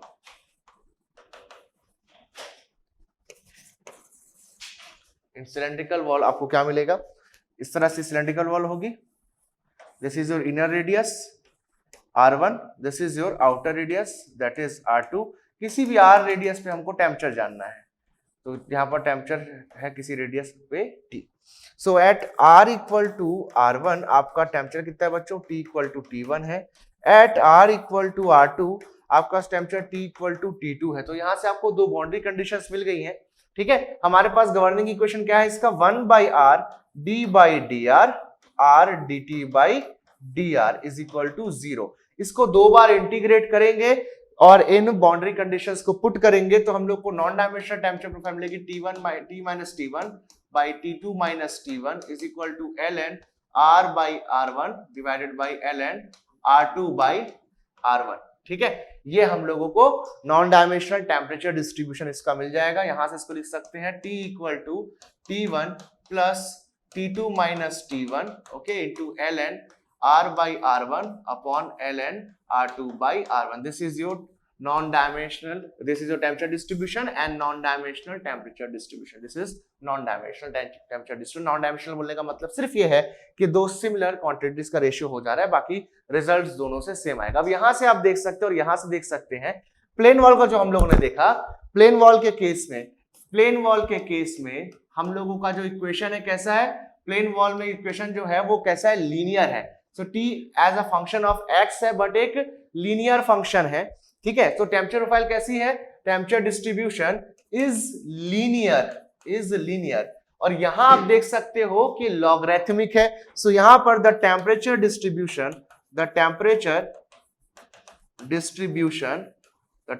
distribution in cylindrical wall okay is logarithmic. Last देखते हैं स्फेरिकल वॉल के लिए सेम कंडीशन में, तो under same situation for spherical wall अगर देखते हैं, for spherical wall one dimensional steady state okay, heat conduction without heat generation, तो जो गवर्निंग इक्वेशन है लाप्लास इक्वेशन कैसा लिखाएगा भाई, कैसा लिखाएगा, 1/r² d by dr r square dt by dr is equal to 0, इस तरह से लिखाएगा one dimensional heat conduction without heat generation के लिए इन स्फेरिकल वॉल, ठीक है। Again same to same sphere में भी किसी r रेडियस पे अगर मुझे टेम्परेचर जानना है, यानी कि टेम्परेचर डिस्ट्रीब्यूशन का इक्वेशन चाहिए, ओके, तो मुझे बाउंड्री कंडीशंस पता नहीं चाहिए भाई, क्या बोलूंगा, r1 रेडियस पे टेम्परेचर T1 है और जो आउटर रेडियस है R2 उस पे टेम्परेचर T2 है, so at r equal to R1 T equal to कितना है बच्चों, T1 है, eight r equal to R2 बच्चों T इक्वल टू कितना है, T2 है। ये दो बाउंड्री कंडीशन का इस्तेमाल करेंगे, इस इक्वेशन को दो बार इसको इंटीग्रेट करेंगे, ठीक है, बाउंड्री कंडीशन का इस्तेमाल करके C1 C2 जो कांस्टेंट इंटीग्रेशंस है वो फाइंड आउट करेंगे, पुट करेंगे तो नॉन डायमेंशनल टेम्परेचर डिस्ट्रीब्यूशन आएगा T minus T1 divide by T2 minus T1 is equal to 1/r1 minus r divide by 1 minus r1 1 upon R1 minus 1 by R upon 1 by R1 minus 1 by R2। Okay, तो ये आप लोगों को temperature non dimensional temperature distribution देखने को मिलेगा 1 by R1 minus 1 by R whole upon 1 by R1 minus 1 by R2। ये आप लोग को नॉन डायमेंशनल टेम्परेचर डिस्ट्रीब्यूशन देखने को मिलेगा और यहां से इसमें आप ऐसा लिख सकते हो जाएगा T is equal to T1 plus T2 minus T1 okay into 1 by R1 minus 1 by R 1 by R1 minus 1 by R whole upon 1 by R1 minus 1 by R2। ठीक है, तो ये आप लोगों को टेम्परेचर डिस्ट्रीब्यूशन मिल गया, ये नॉन डायमेंशनल टेम्परेचर डिस्ट्रीब्यूशन मिल गया and this is hyperbolic. Okay, ये कैसा हाइपरबोलिक टेम्परेचर डिस्ट्रीब्यूशन होता है, temperature distribution, hyperbolic temperature distribution. ठीक है, सो प्लेन वॉल में लीनियर, सिलेंड्रिकल वॉल में लॉगरिथमिक और स्फेरिकल वॉल में आप लोगों को हाइपरबोलिक टेम्परेचर डिस्ट्रीब्यूशन देखने को मिलता है। This is non dimensional, that is T minus T1 by T2 minus T1 is equal to 1 by R1 minus 1 by R upon 1 by R1 minus 1 by R2। ये हुआ non dimensional temperature distribution. Okay, और ये आप लोगों के पास temperature distribution. ठीक है, so this is hyperbolic. So this was about one dimensional steady state conduction, जिसमें हम लोगों ने अभी टेम्परेचर डिस्ट्रीब्यूशन देखा। ठीक है, तो अब देखेंगे हम लोग के थर्मल रेजिस्टेंसेस एक्सेट्रा क्या होते हैं। तो हम लोगों ने देख लिया कि किस तरह से टेम्परेचर वेरी करता है, that is the temperature distribution in different types of wall. हमने देखा कि प्लेन वॉल में लीनियर टेम्परेचर डिस्ट्रीब्यूशन होता है, हमने देखा कि एक सिलेंड्रिकल वॉल में लॉगरिथमिक टेम्परेचर डिस्ट्रीब्यूशन होता है एंड एक स्फेरिकल वॉल में हाइपरबोलिक टेम्परेचर डिस्ट्रीब्यूशन होता है।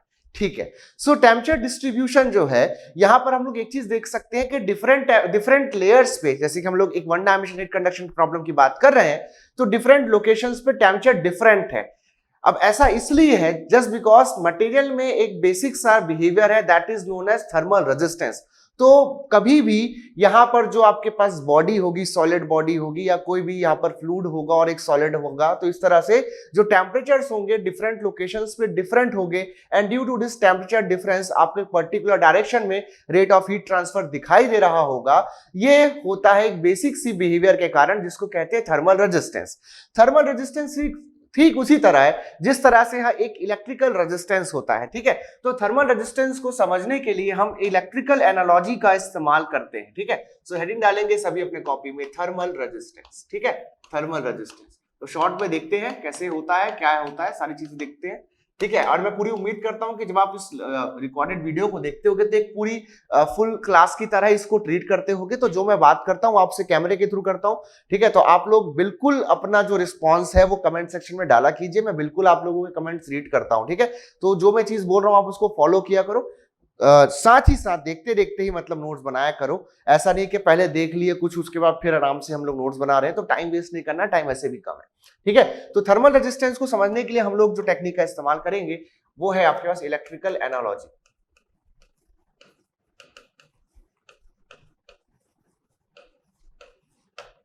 ठीक है, इलेक्ट्रिकल एनालॉजी। इलेक्ट्रिकल एनालॉजी यानी कि जो बेसिक एक इलेक्ट्रिकल कंडक्टर की जब बात करते हैं हम लोग, एक रेजिस्टेंस जब हम लोग लेते हैं इस तरह से, ठीक है, तो इसमें करंट फ्लो हो रही, लेटेस्ट से आई इसमें करंट फ्लो हो रही है, इसमें आई अगर करंट फ्लो हो रही है और इस रेजिस्टेंस के अक्रॉस अगर वोल्टेज डिफरेंस V है, ठीक है, तो उस कंडीशन में हमको पता है फ्रॉम ओम्स लॉ ये जो I होगा current that is equal to V by R, जहां R जो है वो इस कंडक्टर का इलेक्ट्रिकल रेजिस्टेंस होता है ना, तो ये ओम्स लॉ है।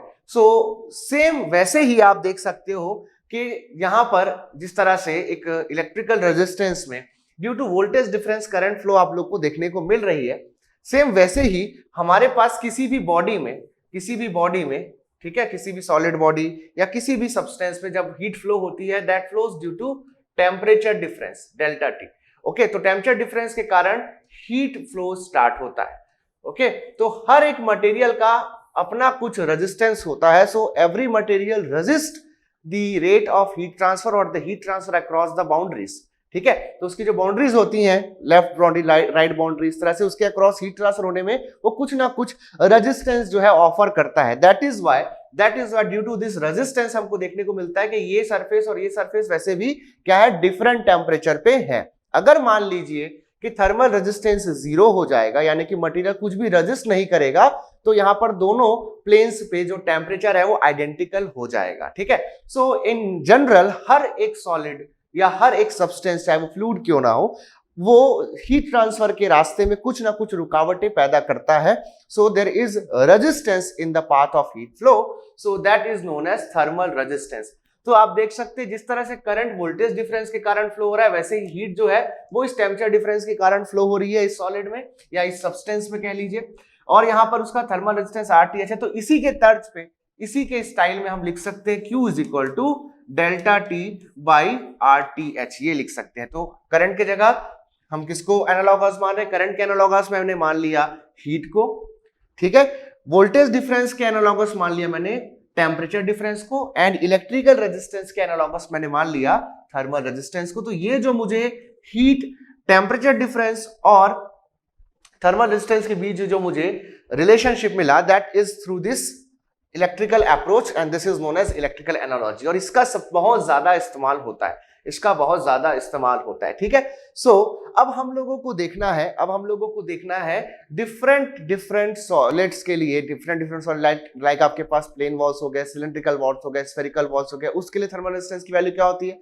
जब कन्वेक्शन हो रहा होगा, सो कन्वेक्टिव हीट ट्रांसफर के लिए थर्मल रेजिस्टेंस की वैल्यू क्या होती है, ये हम लोग देखेंगे। ठीक है, तो यहां पर हम लोग हमेशा मान करके चलेंगे कि स्टडी स्टेट फॉलो हो रही है, वन डायमेंशनल हीट कंडक्शन है and there is no internal heat generation. ये चीजें मान करके हम इन प्रॉब्लम्स को सॉल्व करेंगे। आई रिपीट, स्टडी स्टेट मानेंगे, दूसरा हम मानेंगे कि कोई हीट जनरेट नहीं हो रही है, ठीक है, और वन डायमेंशनल हीट कंडक्शन है या वन डायमेंशनल हीट ट्रांसफर यहां पर हो रहा है, ऐसा हम लोग मानेंगे। ठीक है, और उसके हिसाब से फिर इसको पूरा हम लोग सॉल्व करेंगे। चलिए फिर स्टार्ट करते हैं प्लेन वॉल से, ठीक है, प्लेन वॉल से। तो प्लेन वॉल का आपको थर्मल रेजिस्टेंस जानना है क्या होता है। प्लेन वॉल के लिए हम लोग को देखना है थर्मल रेजिस्टेंस, ठीक है, thermal resistance of plane wall हम लोग को देखना है। अब जो मैंने आपको अप्रोच बताया है, इसका कुछ बेसिक्स है। जैसे कि मैंने बोला कि स्टडी स्टेट है, कोई हीट जनरेट नहीं हो रही है, वन डायमेंशनल हीट कंडक्शन है, ठीक है, इस तरह से। तो अगर आप लोग इस तरह से प्लेन वॉल लेते हो, ओके, इस तरह से प्लेन वॉल लेते हो, तो जितनी हीट यहां से इंटर करेगी उतनी ही हीट यहां से एग्जिट भी करेगी। एज ए स्टडी स्टेट है, so there will be no storage, there will be no accumulation of heat, there will be no accumulation of heat. Okay, so it means if there is a steady state,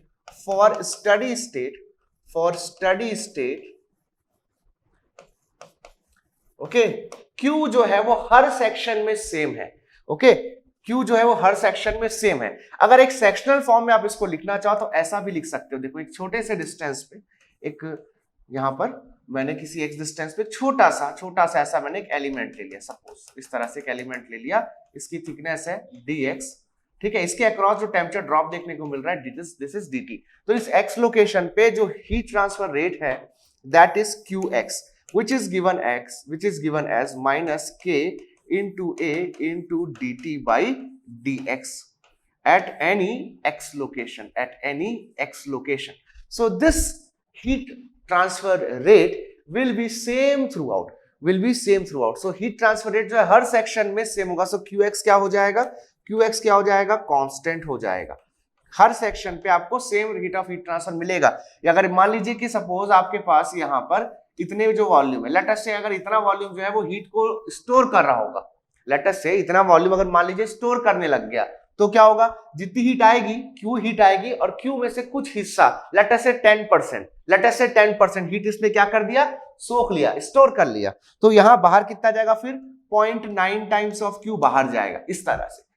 okay, तो ये क्या हो गया, ये वाला जो particular segment है ये स्टोर कर रहा है, तो हो क्या गया, यहाँ पर एक्यूमुलेशन ऑफ हीट हो गई, यानी कि अनस्टडी स्टेट हो गया। जब भी हीट एक्यूमुलेट होगी तो बच्चों हीट एक्यूमुलेशन के कारण सब्सटेंस की इंटरनल एनर्जी में राइज होगा, या कह लीजिए अगर यहां पर चेंज होगा उसकी इंटरनल एनर्जी में, and due to that you will see that there is a change in temperature, इसके कारण आपको दिखाई देगा। ओके, तो हम मान रहे हैं कि देयर इज नो एक्यूमुलेशन, तो हर एक सेक्शन पर आपको जो रेट ऑफ हीट ट्रांसफर मिलेगा दैट विल बी सेम, ठीक है। तो इसलिए हम लोगों का क्यू एक्स मैंने क्या ले लिया है, कांस्टेंट ले लिया है, क्योंकि स्टडी स्टेट है, for steady state. For steady state मैंने इसको क्या ले लिया, कांस्टेंट ले लिया। फॉर स्टडी स्टेट मैंने क्या ले लिया, इसको कांस्टेंट ले लिया, तो क्यू एक्स कांस्टेंट है। So as q x that the heat transfer rate at any section is constant, so that means अगर मैं किन्हीं भी दो पॉइंट्स के बीच में इलेक्ट्रिकल एनालॉजी लगाऊं, किन्हीं भी दो पॉइंट्स या किन्हीं दो प्लेन कह लीजिए, जैसे कि ये हो गया आपके पास plane A, let us say this is plane a, okay, और यहां जो प्लेन है दिस इज प्लेन बी, तो प्लेन ए और बी के बीच में मैं लगाऊं ये इक्वेशन, या प्लेन ए और यहां कोई इंटरमीडिएट प्लेन लेता हूं सी, इसके बीच लगाऊं, मुझे हर जगह रेट ऑफ हीट ट्रांसफर क्या मिलेगा, सेम मिलेगा। मैं लगा के दिखाता हूं, जैसे यहाँ का टेम्परेचर बच्चों मान लिया मैं TA है, यहाँ का टेम्परेचर मान लिया मैं TB है, और इसका कुछ टेम्परेचर है TC, इस तरह से। So how can I apply the electrical analogy, यहां तक का जो थिकनेस है दिस इज x, ठीक है, दिस इज x थिकनेस का कोई थर्मल रेजिस्टेंस है, लेट अस से RTHX, ओके, और जो इसकी थिकनेस है L, इसके लिए जो थर्मल रेजिस्टेंस है दैट इज RTH। तो मैं लिख सकता हूं क्योंकि Q कांस्टेंट है, तो किन्हीं भी दो टेम्परेचर्स के बीच में, किन्हीं भी दो आइसोथर्मल प्लेन्स के बीच में मैं ये इक्वेशन लगाऊंगा, यानी कि इलेक्ट्रिकल एनालॉजी लगाऊंगा, so I will be getting the same results. So ये हो जाएगा TA minus TB, which is value of what, which is value of delta T, और TA से TB के बीच में जितना रेजिस्टेंस मौजूद है, इस प्लेन और इस प्लेन के बीच में जितना रेजिस्टेंस मौजूद है, कितना रेजिस्टेंस मौजूद है बच्चों, यहां पर बेटा RTH। सेम वैसे ही अगर मैं A से C के बीच लगाता हूं, यानी कि TA माइनस TC लिखूंगा, तो TA और TC यानी कि इस आइसोथर्मल और इस आइसोथर्मल प्लेन के बीच में जो मटेरियल है उसका रेजिस्टेंस कितना है बच्चों, RTHX। तो इस तरह से होगा, इस तरह से होगा, ओके, क्योंकि स्टडी स्टेट हीट कंडक्शन है without heat generation. Okay, now इसी कॉन्सेप्ट से मैं क्या कर सकता हूं, जो इसका थर्मल रेजिस्टेंस है उसको अब इजीली फाइंड आउट कर सकता हूं। देखो थर्मल रेजिस्टेंस को इसके बहुत आसानी से फाइंड आउट किया जा सकता है, ठीक है। अब प्लेन वॉल की बात करोगे तो प्लेन वॉल में जो एरिया है, area perpendicular to heat transfer rate, ये जो आपका हीट ट्रांसफर रेट दिख रहा है Q जो दिख रहा है, ओके, इसके परपेंडिकुलर जो एरिया है, ये वाला एरिया देखो, दिस इज द एरिया, ये वाला सरफेस का जो area, this area is constant as this is plane wall है, तो उसका एरिया क्या रहेगा, हर सेक्शन पे सेम मिलेगा आप लोगों को, है ना, एरिया कांस्टेंट मिला। तो यहां से हम लोग किसी भी x लोकेशन के लिए लिख सकते हैं QX is equal to minus KA dt by dx। अब क्योंकि मैंने बोला स्टडी स्टेट है तो Q कांस्टेंट हो गया, तो इसको सीधा Q लिख देता हूं मैं, विच इज कांस्टेंट वैल्यू, ठीक है। Now area perpendicular heat transfer भी कांस्टेंट है, तो यहां से मैं सारी चीजों को एक तरफ लेकर के चला जाता हूं, इस तरह से लिख सकते हैं इसको रीअरेंज करके, Q divided by KA, okay, into dx equal to minus dt, इस तरह से लिख सकते हैं। क्लियर है। नाउ हम लोगों के पास जो प्लेन वॉल है, ठीक है, इसमें इस लोकेशन पे जो टेम्परेचर है दैट इज TA, और इस इक्वेशन को लिख सकता हूं मैं x इक्वल टू 0।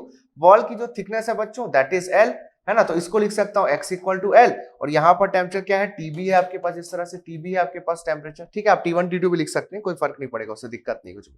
तो यहां से मैं इसको इंटीग्रेट करता हूं विद द सुटेबल लिमिट्स, यहां से x इक्वल टू 0 से x इक्वल टू L तक मैं क्या किया दिया, उसको इंटीग्रेट कर दिया, और टेम्परेचर कहां से कहां तक जाएगा, T1 से T2 या TA से TB आप कह सकते हो, या T1 और T2 भी लिख सकते हो, ठीक है। तो यहां से ये T1 से T2 इस तरह से चला गया, तो यहां से हो जाएगा ये Q कांस्टेंट है, ठीक है।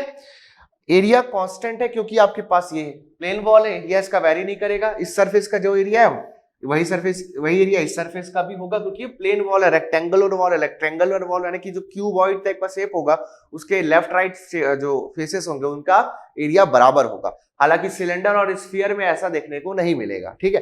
तो यहां से मैं लिख दिया, ये हो जाएगा Q बाई ए इंटू के, ये हो गया आपके पास x का dx का integration x, that is L minus 0 हो जाएगा, यहां से ये हो जाएगा आपके पास T2 माइनस T1, तो सामने माइनस ऑलरेडी है, T2 माइनस T1, ठीक है। इसको रीअरेंज कर लेंगे तो मिलेगा Q is equal to T1 minus T2 divided by L by k a. अब आप देखोगे तो this is the temperature difference across the wall, this is the temperature difference across the wall which is delta t. Okay, this is delta t, so delta t upon l by k into a, l by k into a, इसको equation number 1 बोलते हैं। और हम लोग जो electrical analogy है उससे equation number 1 को कंपेयर करेंगे अगर, तो हम देख पाएंगे okay, on comparing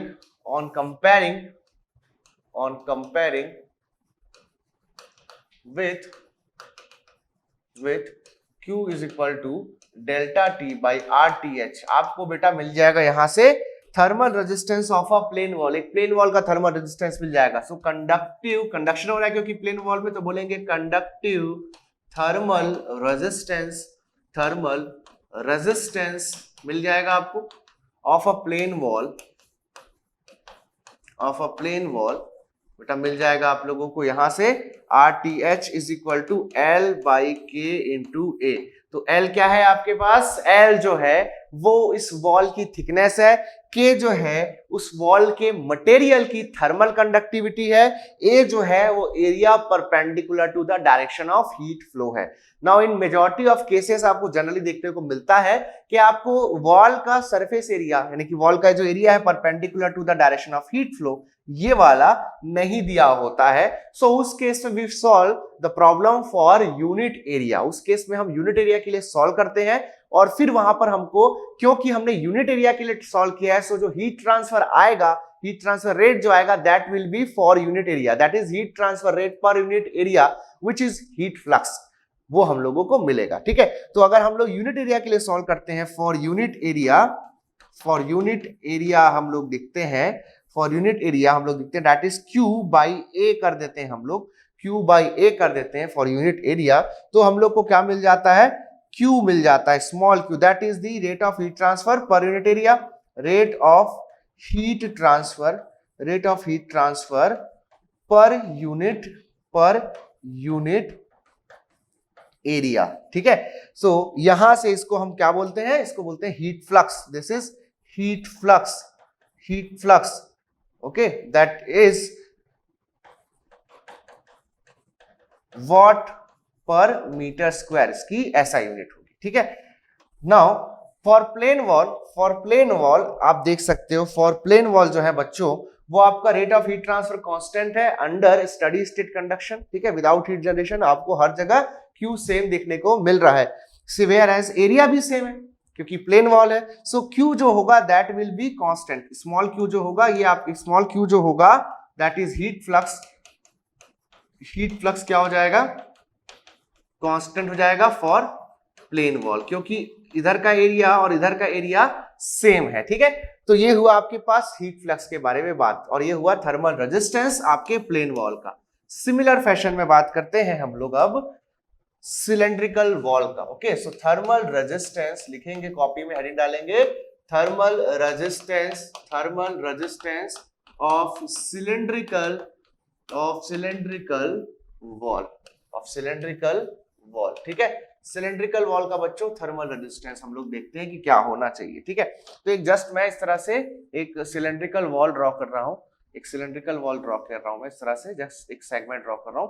now this is the inner radius of the cylindrical wall R1, this is the outer radius which is R2, the inner surface बच्चों is maintained at T1, the outer surface is maintained at T2, and we know that the temperature distribution is going to be logarithmic, which we have seen earlier. Okay, now here again let us take any radial plane at a distance r from the center of the cylindrical wall, clear, and here the element of a thickness dr has been taken, तो इस radial location पे QR लिखा जा सकता है -K, okay, into A into dt by dr लिखा जा सकता है इसको इस रेडियल लोकेशन पे। ओके, इस रेडियल लोकेशन पे हम लोग जो फोरियर लॉ है वो अप्लाई कर दिए। ठीक है, now here unlike the previous case in this case the area is not constant. Area जो है perpendicular to the direction of heat flow, इस तरह से सिलेंडर है, जैसे इस तरह से सिलेंडर है, this is cylinder. Okay, this is the inner radius. So यहां पर जो इस तरह से रेडियल डायरेक्शन में हीट जो है अंदर से बाहर की तरफ जा रही है in radial direction. So you can see that the area is changing, area is changing. अंदर का जो एरिया है, जो सरफेस एरिया होगा सिलेंडर का, एज द एरिया हम लोग बात करेंगे उसकी कर्ड सरफेस की, ठीक है, कर्ड सरफेस की बात करेंगे। सो जो एरिया ऑफ कर्ड सरफेस है, क्योंकि जैसे इस तरह से आपके पास एक सिलेंडर है, इस तरह से आपके पास सिलेंडर है, ओके, इस तरह से आपके पास सिलेंडर है, तो सिलेंडर में रेडियल डायरेक्शन में इस तरह से फ्लो हो रहा है। So what will be the area perpendicular to the direction of heat flow, इस तरह से रेडियल डायरेक्शन में हीट फ्लो हो रहा है।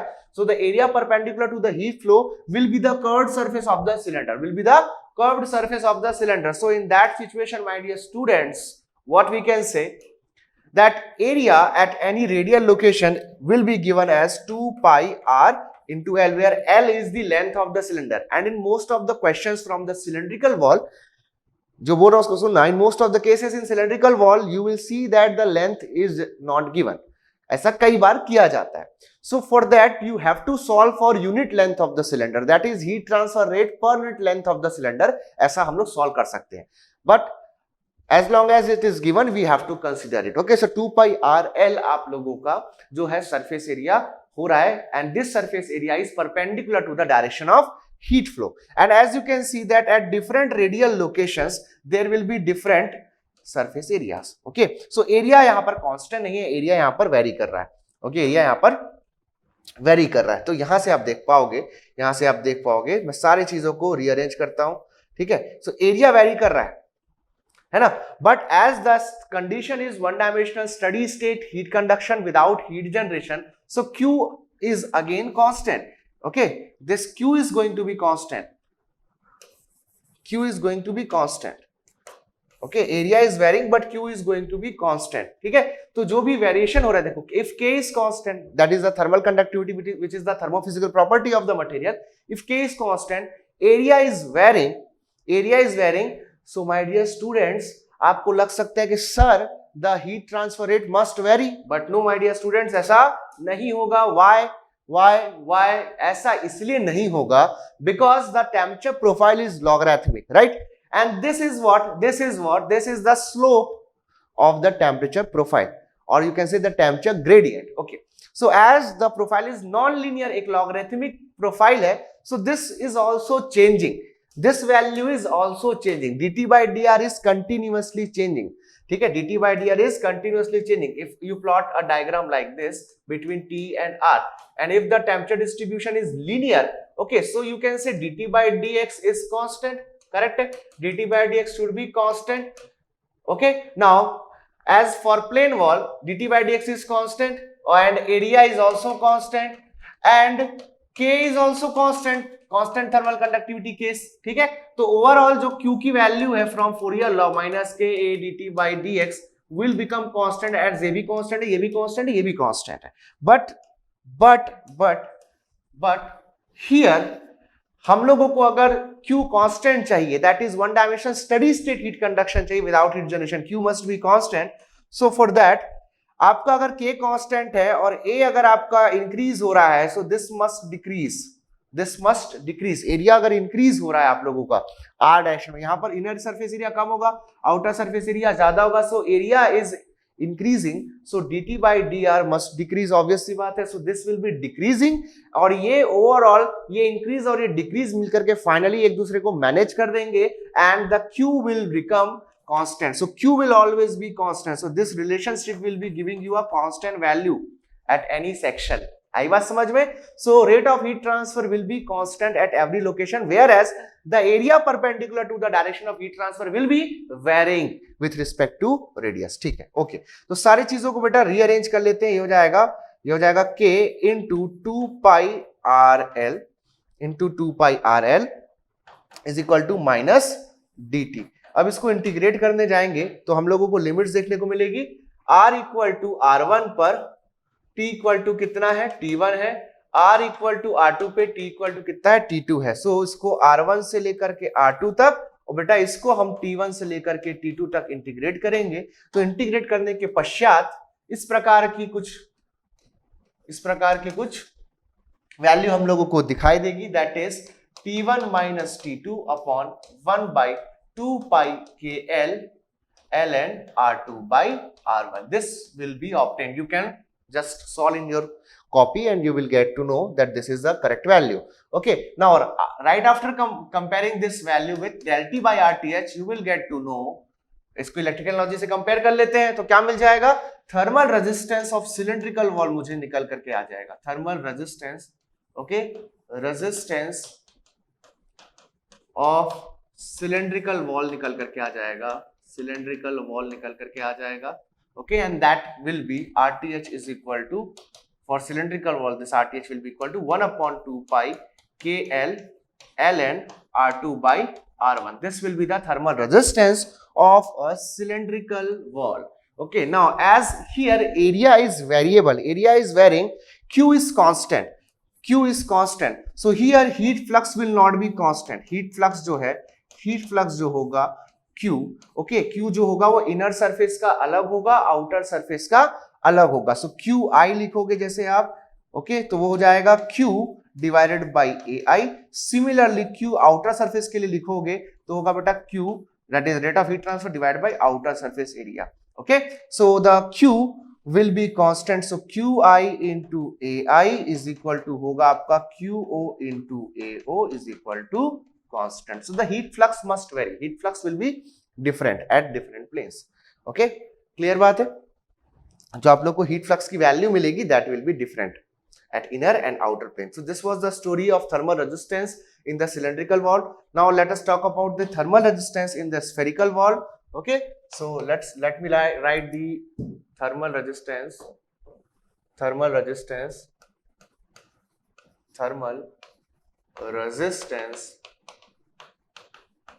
in spherical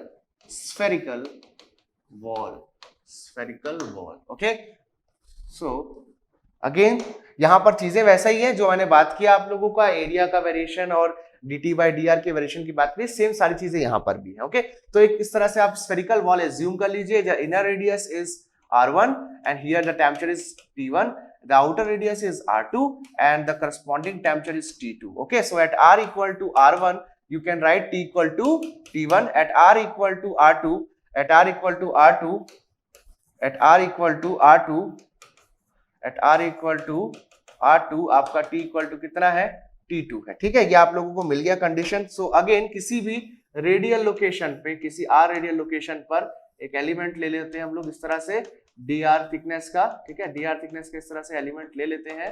तो यहां पर मैंने r रेडियस पे आपको लगा दिया qr is equal to minus ka dt by dr. Now as there is a steady state one dimensional heat conduction without heat generation, so this is going to be constant. Okay, so इसको सीधा Q लिख देता हूं, इसको मैं Q लिख देता हूं. नाउ एरिया जो होगा perpendicular to the direction of heat flow, that will be the surface area of sphere at any radial location. So surface area क्या हो जाता है, एरिया हो जाता है बच्चों यहाँ पर वेरिएबल. अगेन एरिया वेरी करेगा, इनर सरफेस पर आउटर सरफेस पे एरिया लिखा जाता है 4 pi r square for the sphere. For spherical surface the area is 4 pi r square. Now just transfer कर देंगे सारी चीजों को इस तरह से, तो लिखूंगा क्योंकि Q कांस्टेंट है तो जाएगा K into 4 pi r square into dr is equal to minus dt. Okay, and again putting out the limits, that is r1 to r2. Okay, and integration of this minus dt from t1 to t2. Okay, just solve and then you will get to know that Q is coming out to be t1 minus 2t divided by 1 by 4 pi k. Okay, 1 by r1 minus 1 by r2. This will be the rate of heat transfer across the spherical wall. Compare this value from the electrical analogy, that is del T upon RTH, and then you'll get to know that the thermal resistance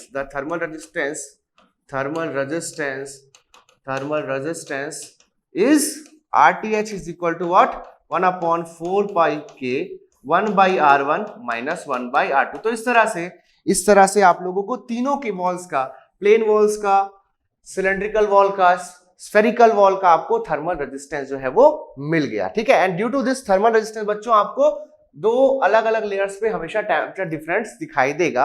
if there is no thermal resistance the temperature gradient will vanish, temperature gradient गायब हो जाएगा, temperature difference दिखाई देना बंद हो जाएगा and the body will come into a uniform temperature. तो अगर थर्मल रेजिस्टेंस नहीं है तो बॉडी का जो टेम्परेचर होगा वो यूनिफॉर्म होगा, यानी कि हर जगह एक जैसा होगा.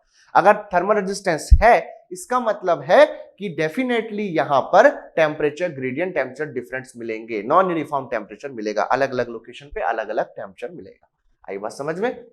सो ये आपके तीनों वॉल्स का थर्मल रेजिस्टेंस। वो वॉल जो है ऑब्वियसली बात है एक सॉलिड है, तो तीनों जो थर्मल रेजिस्टेंस है ये तीनों कंडक्टिव थर्मल रेजिस्टेंस है तीनों। ये भी किसका है? This is thermal resistance okay for conduction, है ना, कंडक्शन, है ना, कंडक्शन इन spherical wall, okay, spherical wall. तो अभी ये भी कंडक्शन का ही है, ठीक है। ये भी किसका है? ये जो thermal resistance in cylindrical wall for conduction, ये भी कंडक्शन का ही है।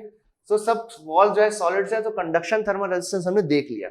नाउ ऐसा भी तो होता है ना भाई कि जो आपके पास सराउंडिंग है, ठीक है, उसमें हीट जा रही हो या फिर सराउंडिंग जो है वो हॉट हो, जैसे कि किसी फर्नेस में आप किसी चीज को रख दोगे तो जो अंदर जो गैसेस होंगी वो आपके पास गर्म होगी और उन गर्म गैसेस से हीट जो है उस सॉलिड बार में आ रही होगी। तो इस तरह से डिफरेंट मीडियम में हीट ट्रांसफर देखने को मिलता है। तो जब डिफरेंट मीडियम में हीट ट्रांसफर होता है तो वहां होता है कन्वेक्शन।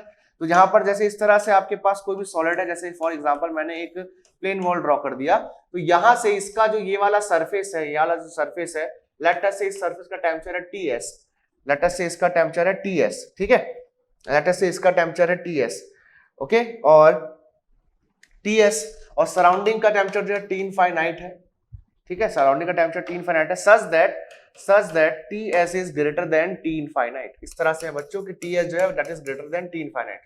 तो इस सरफेस से इस तरफ हीट ट्रांसफर हो रहा होगा हायर से लोअर की तरफ, तो rate of heat transfer is Q। तो हम लोग जानते हैं न्यूटन्स लॉ ऑफ कूलिंग से, from Newton's law of cooling, from Newton's law of cooling,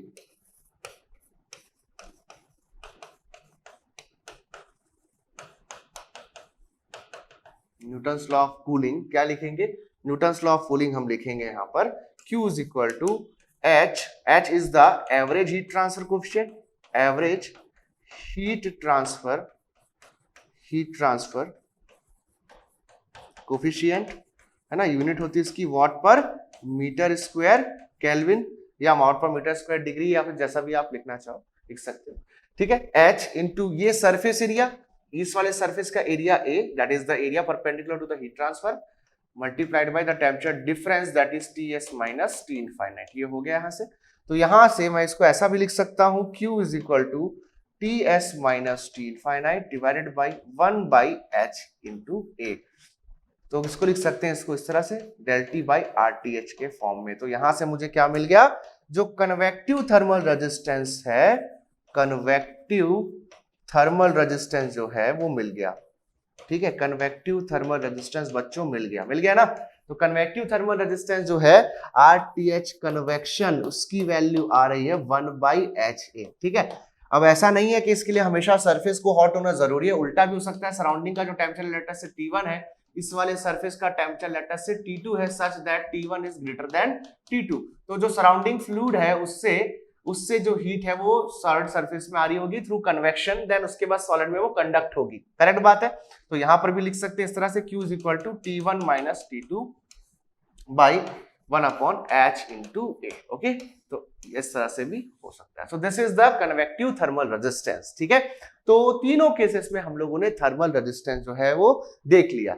अब यहाँ पर एक इंपॉर्टेंट चीज बताता हूं, जैसे कि मान लीजिए किसी क्वेश्चन में आप लोगों को कन्वेक्टिव थर्मल रेजिस्टेंस किसी तरफ का नहीं दिया है, लेट अस से बोला है कि इस तरफ एयर है at a particular temperature T1, late us से नेक्स्ट स्लाइड में देखते हैं। लेट अस से आपको किसी पर्टिकुलर क्वेश्चन में बोल के रखा है कि इस तरफ कोई फ्लूइड है, एयर हो गया, कोई स्टीम हो गया, कुछ भी हो गया, व्हाटएवर, इस तरफ कोई फ्लूइड है जिसका टेम्परेचर T1 है, बट आपको ये नहीं बताया किसी भी तरह से कि इस तरफ का हीट ट्रांसफर कोएफिशिएंट कुछ है या नहीं है। सो इस तरफ का हीट ट्रांसफर कोएफिशिएंट नहीं दिया है, तो उस केस में हम क्या करेंगे? उस केस में हम लोग करेंगे इस केस में थर्मल रेजिस्टेंस को नेग्लेक्ट।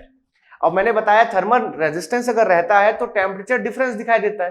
तो अगर यहाँ कन्वेक्टिव थर्मल रेजिस्टेंस होगा, अगर यहाँ पर कन्वेक्टिव थर्मल रेजिस्टेंस होगा बच्चों, तो इस फ्लूइड का टेम्परेचर और इस सरफेस का टेम्परेचर कभी भी एक समान नहीं हो सकेगा, बिकॉज हीट ट्रांसफर रेट के रास्ते में resistance, convective thermal resistance RTH convection मौजूद होगा, है ना। तो इस कारण से the temperature of fluid which is T1 will not be equal to this temperature that is surface temperature TS, इसकी कुछ वैल्यू अलग होगी, T1 के बराबर नहीं होगी।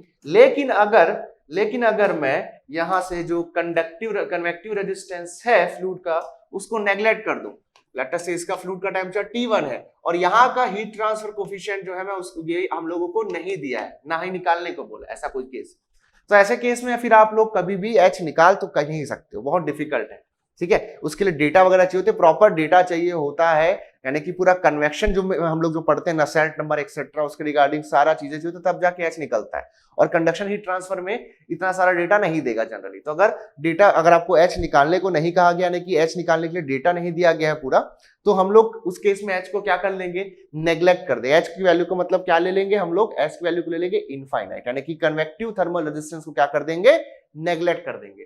सो कन्वेक्टिव थर्मल रेजिस्टेंस अगर नेग्लेक्ट कर दिए तो इस थर्मल रेजिस्टेंस के कारण ही तो क्या बोला मैं, इस थर्मल रेजिस्टेंस के कारण ही तो यहां पर इस फ्लूइड का टेम्परेचर और इस सरफेस का टेम्परेचर अलग अलग मिल रहा था। नाउ इफ RTH कन्वेक्शन जो है यहां पर का, उसको मैं क्या कर दूं, उसको मैं नेग्लेक्ट कर दूं, यानी कि उसको जीरो मान लूं। ठीक है, उसको मैं क्या मान लूं, उसको जीरो मान लूं, तो यहां और यहां में कोई भी टेम्परेचर डिफरेंस दिखाई नहीं देगा, इस सरफेस का टेम्परेचर भी कितना हो जाएगा, T1 हो जाएगा। तो RTH जब हम लोग जीरो ले लेंगे तो हम लोगों को उस कंडीशन में यहां पर जो फ्लूइड का टेम्परेचर होगा वही टेम्परेचर सरफेस का भी दिखाई देगा। तो ये कब करना है, if H not given and it is not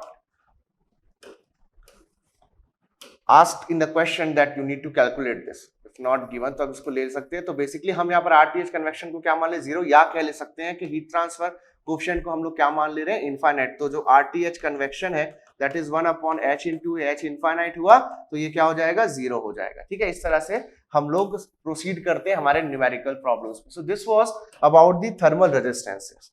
अब होता क्या है कि जनरली हमारे पास एक वॉल को दूसरे वॉल के साथ लगाया जाता है। जैसे कि एक एग्जांपल के तौर पे हमारे पास जो घरों में दीवार है, उस दीवार में ब्रिक वर्क के साथ साथ उसमें दोनों तरफ इस तरह से प्लास्टर होगा। हो सकता है कि एकदम बराबर प्लास्टर किया गया हो सकता है बराबर प्लास्टर ना किया गया हो सकता है एक तरफ प्लास्टर के साथ पुट्टी हो और एक तरफ ऐसी नॉर्मली प्लास्टर रखा गया हो। सो दोनों तरफ आप देख सकते हो प्लास्टर का मटेरियल डिफरेंट होगा और आपके जो ब्रिक वर्क है उसका मटेरियल डिफरेंट होगा।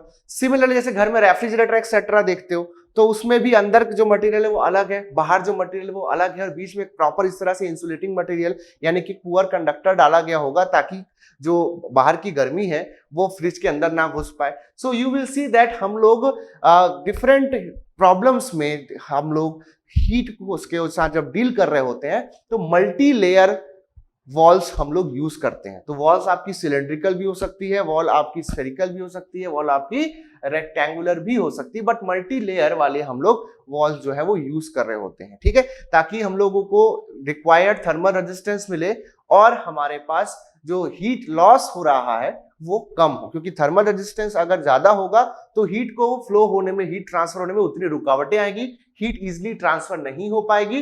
तो हमको अगर चाहिए कि बाहर की हीट कमरे में ना आए तो ये भी पॉसिबल हो पाएगा। अगर मान लीजिए हम चाहते हैं कि अंदर की जो हीट है वो बाहर ना जाए तो ये भी पॉसिबल हो पाएगा। तो हम हीट को इनकैप्ट कर पाएंगे। क्लियर बात है? तो इसलिए हम लोग देखते हैं कंपोजिट वॉल्स। ठीक है, कंपोजिट वॉल्स देखते हैं। अब वॉल को हम लोग जब थर्मली एनालिसिस करते हैं, चाहे वो प्लेन वॉल हो, चाहे वो सिलेंड्रिकल या स्फेरिकल वॉल हो, तो हम लोग उसको सिर्फ बात करते हैं एज उसकी थर्मल रेजिस्टेंस।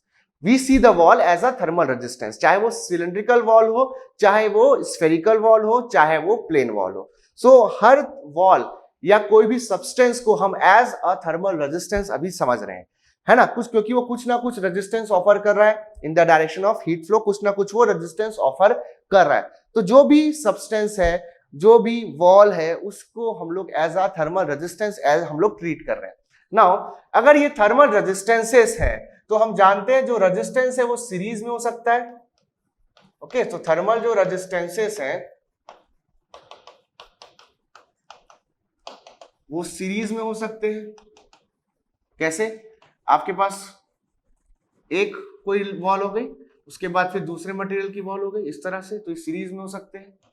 तीसरा कुछ हो गया इस तरह से, ठीक है। या फिर कह लीजिए कि सराउंडिंग से हीट आ रही है, फिर वो वॉल में जा रही है, फिर दूसरी तरफ जा रही है। देखो इसको ऐसा मैं शो कर सकता हूँ। देखो एग्जांपल के तौर पे बात करूं, एक आपके पास जैसे कि प्लेन वॉल ले लिया, ठीक है। इधर टेम्परेचर सराउंडिंग का T1 है, यहाँ का हीट ट्रांसफर कोएफिशिएंट H1 है, इसका टेम्परेचर T2 है, इसका टेम्परेचर T3 है, इधर का टेम्परेचर T4 है, ठीक है। इसका कंडक्टिविटी K है, इसका थिकनेस L है, इसका एरिया A है, ठीक है, इसका एरिया A है,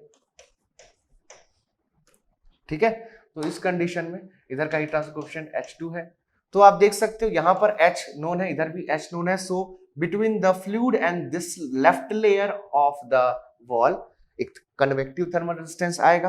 तो हीट जब फ्लो होगी, Q जब इस तरह से फ्लो होगा, so it will flow through the convective resistance, then it will flow through the wall. तो it will experience, in that case it will experience a conductive thermal resistance like this, then it is going to experience again the convective thermal resistance। जब heat wall से निकल करके again fluid में जाएगी, किसी दूसरे fluid में जाएगी, तो इस तरह से अगर मान लीजिए नंबर ऑफ लेयर्स होते वॉल में, जैसे मैंने बताया प्लास्टर, पुट्टी, ब्रिक वर्क, ये सब ऐसा करके, और जो भी सिलेंड्रिकल वॉल भी हो सकती थी, तो उस केस में भी फिर नंबर ऑफ लेयर हो सकते, तो number of convective and conductive thermal resistance आपको दिख सकते हैं, ठीक है। जैसे सॉलिड में जब नंबर ऑफ लेयर बढ़ा दो, अभी एक कंडक्टिव रेजिस्टेंस है, एक लेयर और बढ़ा दो तो क्या होगा, एक और कंडक्टिव रेजिस्टेंस आ जाएगा। तो यहां पर जब एक मीडियम में हीट ट्रेवल करी और बिना अपना रास्ता बदले दूसरे में घुस गई, फिर दूसरे से तीसरे में घुस गई, तीसरे से चौथे में घुस गई। सो हीट इज अनडिवाइडेड, बिना डिवाइड हुए जस्ट एक मीडियम से दूसरे मीडियम में वो इंटर कर रही है, just like the electrical resistances in series। एक रेजिस्टेंस से इलेक्ट्रिकल करंट पास हुई, दूसरे रेजिस्टेंस में गई, फिर तीसरे रेजिस्टेंस में गई। तो यहां पर जो इलेक्ट्रिकल रेजिस्टेंस होता है, इसका हम टोटल रेजिस्टेंस लिख सकते हैं, ठीक है। इसका टोटल रेजिस्टेंस हम लोग लिख सकते हैं, है ना, Req is equal to R1 plus R2 plus R3, और जितने भी हो तो प्लस सो ऑन, इस तरह से, ओके। सेम वैसे ही अगर यहां पर ये रेजिस्टेंसेस पैरेलल में हो, ओके, अगर पैरेलल में हो इस तरह से, तो आप क्या देखते हो, पैरेलल का मतलब क्या होता है, पैरेलल में भाई जो करंट होती है वो डिवाइड हो रही होती है इस तरह से। तो जो करंट है वो डिवाइड हो रही है, इस तरफ I1 गया, इस तरफ I2 आया, इस तरह से, ठीक है। This is R1, this is R2, इस तरह से। तो सेम अगर हीट जो है वो एक मीडियम से आ रही है और उसके बाद हीट अपने पाथ से डिवाइड हो जा रही है, जैसे कि एक वॉल इस तरह से हो और दूसरी वॉल इस तरह से हो, है ना।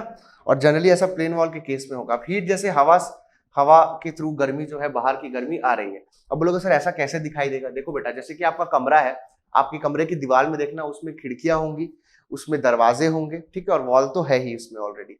तो वॉल में कुछ हीट वॉल के थ्रू आ रही है, तो कुछ हीट वॉल के थ्रू आई, ठीक है। तो कुछ हीट डिवाइड हो गई, किस में चली गई, वॉल्स में चली गई, कुछ दरवाजों में चली गई, एक और लगा देता हूं, कुछ खिड़कियों के through I.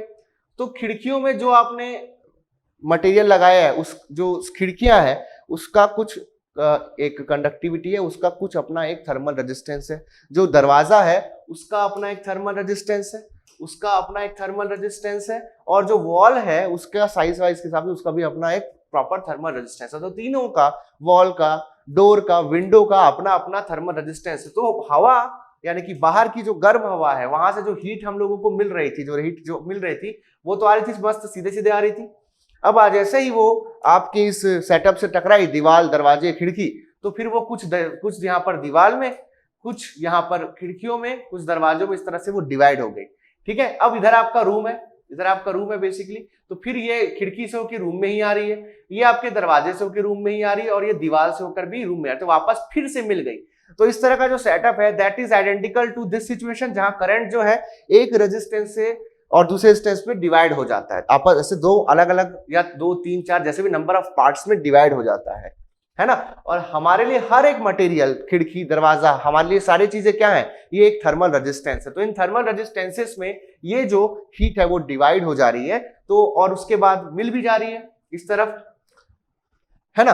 So that is why हम लोग बोलेंगे कि हीट जब अपना पाथ चेंज करती है, हीट जब डिवाइड होती है नंबर ऑफ थर्मल रेजिस्टेंसेस में, तो वहां पर वो थर्मल रेजिस्टेंसेस जो होते हैं जिनमें हीट डिवाइड हुई है, वो क्या होंगे, इन पैरेलल कॉम्बिनेशन होंगे। और एक इलेक्ट्रिकल सर्किट में अगर हम लोग पैरेलल कॉम्बिनेशन के लिए इक्विवेलेंट देखें, आर इक्विवेलेंट देखें, तो कैसे निकालेंगे, इसको निकालेंगे 1/R equivalent is equal to 1/R1 plus 1/R2, और अगर बहुत ज्यादा है और भी है तो आगे चलते जाओ R3 एंड सो ऑन। ठीक है, इस तरह से चलते जाएगा। क्लियर। तो ये तो इलेक्ट्रिकल रेजिस्टेंसेस के बारे में बात हुई सीरीज में पैरेलल में। तो लिख लेते हैं अब थर्मल रेजिस्टेंसेस के बारे में। So for thermal resistances, for thermal resistances in series and parallel की बात करें, okay, in series and parallel इस तरह से। तो जैसे कि मैंने एक वॉल बनाया यहाँ पर, इस तरह से जस्ट एक वॉल बनाया, एक लेयर, इसमें एक और लेयर डालते हैं जो कि उसकी दूसरी लेयर।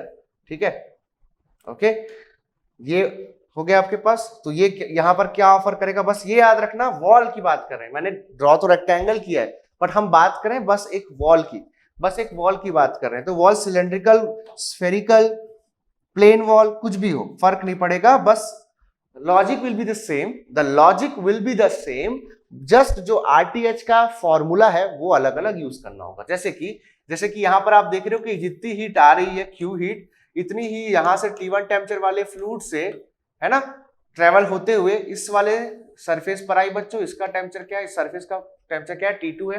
एंड एज हम लोग one dimensional heat conduction deal कर रहे हैं, so heat must flow between isothermal planes. तो ये पूरा प्लेन T1 पे होगा, ये पूरा प्लेन T2 पे होगा, ये पूरा प्लेन T3 पे होगा, ये पूरा प्लेन T4 पे होगा, फिर इस तरफ जो फ्लूइड है वो T5 पे होगा, इस तरह से। तो फिर यहां पर क्या हो रहा है पहले देखेंगे। यहां पर हीट जो है वो कन्वेक्ट हुई, तो यहां पर मिला पहले हमको कन्वेक्शन थर्मल रेजिस्टेंस नंबर 1। यहां पर क्या मिला आपको, कंडक्टिव थर्मल रेजिस्टेंस मिलेगा, हीट इसके अंदर कंडक्ट होगी, तो यहां पर कंडक्टिव थर्मल रेजिस्टेंस नंबर 1 मिला। फिर इसके अंदर कंडक्ट होगी, सीधा बिना डिवाइड हुए गई, तो बिना डिवाइड हुए गई तो सीरीज में, तो ये हो जाएगा RTH conduction number 2, second number. फिर उसके बाद इधर गई, सराउंडिंग में गई किसी फ्लूइड में जिसका हीट ट्रांसफर कोएफिशिएंट H2 है, तो यहां मिल जाएगा RTH कन्वेक्शन नंबर 2। तो इस तरह से हो गया। तो हीट बिना डिवाइड हुए सारे के सारे थर्मल रेजिस्टेंसेस में फ्लो हुई है। तो मैं इसका इलेक्ट्रिकल एनालॉजी के हेल्प से सर्किट, थर्मल सर्किट जो है इसका ड्रॉ कर सकता हूं। So the thermal circuit will be drawn always between the temperatures, that is isothermal planes के बीच में हम लोग ड्रॉ करेंगे। तो पहले कभी भी क्या करना, आपको शॉर्टकट तरीका बता रहा हूं, लेकिन एक इजी वे में बता रहा हूं क्या करना। जितने टेम्परेचर्स दिखेंगे पहले उतने नोड्स बना लो, ओके। तो T1, T2, T3, okay, T4,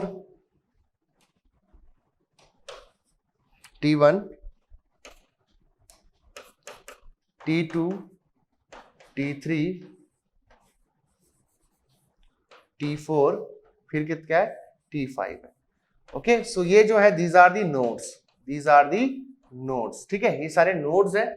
और ये नोड्स में हम लोग क्या किनको शो किए हैं, इसको शो किए हम लोग, इसको हम लोग टेम्परेचर्स को शो किए हैं, है ना, इसमें हम लोग टेम्परेचर्स को शो किए हैं। ओके, नाउ जिस तरह से हम लोग बात करते हैं जब इलेक्ट्रिकल रेजिस्टेंस में इन सीरीज कॉम्बिनेशन, तो हर रेजिस्टेंस के अक्रॉस जो वोल्टेज डिफरेंस होता है वो डिफरेंट होता है। यहां पर वोल्टेज डिफरेंस V1 होगा, तो यहां वोल्टेज डिफरेंस V2 होगा। So as you can see the voltage difference across the resistances in series combination is different। वैसे ही थर्मल रेजिस्टेंस के केस में भी जब सीरीज कॉम्बिनेशन होगा तो हर किसी के अक्रॉस आप देखोगे टेम्परेचर डिफरेंस अलग अलग है। यहां पर जैसे आप RTH, पहला वाला कौन सा है, RTH कन्वेक्शन, है ना, RTH कन्वेक्शन, इसको आप सिंपली RTH1 लिख दो फॉर सिंप्लिसिटी, ठीक है। तो T1 और T2 के बीच में एक है, तो ये वोल्टेज डिफरेंस के ही एनालॉगस टेम्परेचर डिफरेंस है। सेम वैसे ही यहां पर RTH कंडक्शन मिल रहा है नंबर 1, इसको आप लोग सिंप्लिसिटी के लिए RTH2 लिख दो, ठीक है। यहां पर आपको मिल रहा है बेटा RTH कंडक्शन नंबर 2, इसको आप लोग लिख दो सिंप्लिसिटी के लिए RTH3, ठीक है। यहां पर आपको मिल गया RTH कन्वेक्शन, है ना, फिर T4 से T5 के बीच में RTH कन्वेक्शन हो गया, इसको आप लिख दो RTH4। सो एक रेजिस्टेंस से हीट निकल करके दूसरे रेजिस्टेंस में जारी है कंटिन्यूअसली, करेक्ट बात है, ओके। सो ये सारे रेजिस्टेंस किस में हो गए, सीरीज में हो गए। सेम, अब ये अगर सर्किट आपको समझ आ गया तो कभी दिक्कत नहीं जाएगी। तो हीट जो है Q वो डिवाइडेड नहीं है, वो डिवाइडेड नहीं है, बिना डिवाइड हुए एक रेजिस्टेंस से दूसरे से जा रही है, तो सारे रेजिस्टेंसेस जो हैं दे आर इन सीरीज।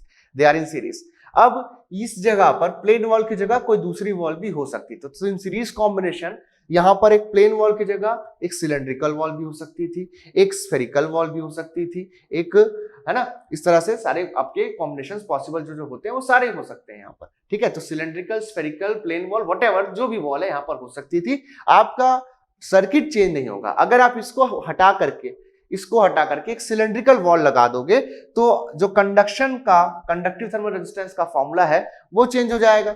दो कंडक्टिव थर्मल रेजिस्टेंस दिख रहे हैं, है ना। अगर मान लीजिए आप प्लेन वॉल रहेगा तो थिकनेस अपॉन के इंटू ए ये यूज होगा।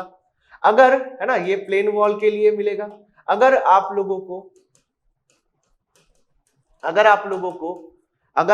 को यहां पर स्फेरिकल वॉल दे देगा या सिलेंड्रिकल वॉल दे देगा तो सिलेंड्रिकल वॉल के केस में 1/2 पाई के एल एन R2/R1 यूज कर लेना, है ना। तो जैसे कि अब प्लेन वॉल की जगह सिलेंड्रिकल वॉल लग गया तो एक इस तरह से दिखाई देगा, ये इस तरह से दिखाई देगा। देखो सिलेंड्रिकल वॉल लग गया, ऐसा दो सिलेंड्रिकल लेयर लग गया, इस तरफ H1 इस तरफ H2, ये हो गया बेटा आपके पास R1 रेडियस, ये हो गया आपके पास R2 रेडियस, ये हो गया आपके पास R3 रेडियस, इस तरह से हो गया R1 R2 R3, ठीक है। तो R2 और R3 के बीच में पहला वाला सिलेंडर है, R3 और R2 के बीच में दूसरा वाला सिलेंडर है, तो लगाते जाना। तो 1/2 पाई के एल R2/R1 इसका हो गया। सेम ऐसी 1/2 पाई के एल आप R3/R1 कर सकते हो। कंडक्टिविटी दोनों की अलग अलग होगी तो K1 K2 लिख देना, ठीक है, इस तरह से।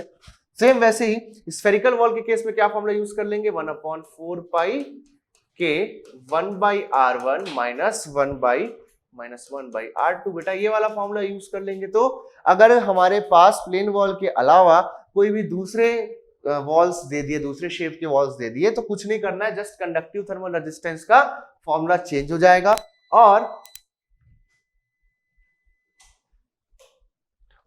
यहां पर जो आपके सरफेस एरियाज हैं जो हम लोग कन्वेक्टिव हीट ट्रांसफर के केस में देखते हैं, कन्वेक्टिव थर्मल रेजिस्टेंस के लिए यहां पर जो लिखेंगे, this convective thermal resistance will be 1/H1 into A1। Okay, ये क्या हो जाएगा, this is convective resistance, this will B 1/H2 into A2। तो जो सरफेस एरिया है कि उसकी बात करते हैं, तो अगर प्लेन वॉल है तो भाई एरिया, ये वाला एरिया और ये वाला एरिया तो सेम है, तो यहाँ A1 और A2 क्या रहेगा, सेम रहेगा। जबकि अगर एक सिलेंड्रिकल वॉल का हो गया तो उसका इनर सरफेस और आउटर सरफेस, जो इनर सरफेस है ये वाला, जो इनर सरफेस है ये वाला और ये आउटर सरफेस, इसकी वैल्यूज क्या होंगी, एरियाज की वैल्यू डिफरेंट होगी। तो उसके हिसाब से सिलेंडर है तो 2πRL, स्फीयर है तो 4πR², ये यूज करके आप लोग इजिली सॉल्व कर सकते हो। सो this is about the thermal resistances in series, ठीक है। अगर पैरेलल में रहेगा तो क्या करेंगे, ठीक है, वही बताता हूं। पैरेलल में रहेगा तो जैसे कि हम लोग एक पैरेलल रेजिस्टेंस इलेक्ट्रिकल नेटवर्क में देखते हैं, वैसा ही उसको हम लोग डील करेंगे। नाउ यहां पर हमारे पास जो रेजिस्टेंसेस हैं, इन सभी को अगर मैं जोड़ दूं इन सीरीज, तो हमको जो टोटल थर्मल रेजिस्टेंस है समेशन ऑफ RTH मिल जाएगा, RTH1 plus RTH2 plus RTH3 plus RTH4 and so on. इस तरह से जितने भी होंगे सारे को जोड़ देना, तो ये आप लोगों को टोटल थर्मल रेजिस्टेंस मिल जाएगा, ठीक है। और क्योंकि अंडर स्टडी स्टेट कंडक्शन बच्चों Q क्या है, कांस्टेंट है, और Q del T by RTH होता है। सो इसको अगर मैं इसको चाहूं तो पूरे के पूरे सिस्टम के लिए लगा सकता हूं, यानी कि यहां से लेकर के यहां तक, यानी कि इस नोड से इस नोड तक आप पूरा del T by RTH लगा सकते हो। आप चाहो तो किसी भी बीच में किन्हीं भी दो कॉन्सिक्यूटिव नोड्स के बीच में ये फॉर्मूला लगा सकते हो, बिकॉज Q इज कांस्टेंट। जैसे कि अभी हम लोगों ने उसमें देखा था कि QX जो है वो कांस्टेंट है, तो किसी भी X डिस्टेंस के लिए निकालो आप लोग, किसी भी X थिकनेस के लिए निकालो, आप लोगों को जो रेट ऑफ हीट ट्रांसफर होता है सेम मिलना है। सो उसी कॉन्सेप्ट पे बेस्ड है कि अगर आप किसी भी दो आइसोथर्मल प्लेन के बीच में अगर आप ये लगाओगे, या किसी भी इस नेटवर्क के हिसाब से तो किसी भी दो नोड्स के बीच में अगर आप ये फॉर्मूला लगाओगे, तो आपको जो रेट ऑफ हीट ट्रांसफर है वो सेम ही मिलने वाला है। तो चाहे आप स्टार्टिंग से एंड वाले तक के लेके T1 माइनस T5 लगाओ तो भी वही आंसर आएगा। जैसे कि यहाँ पर लिख देता हूं मैं, जैसे कि हमारे केस के हिसाब से लिख देता हूं, जैसे कि मैंने T1 माइनस T5 यहाँ लिखा हुआ है, इस एग्जाम्पल में लिखा हुआ है।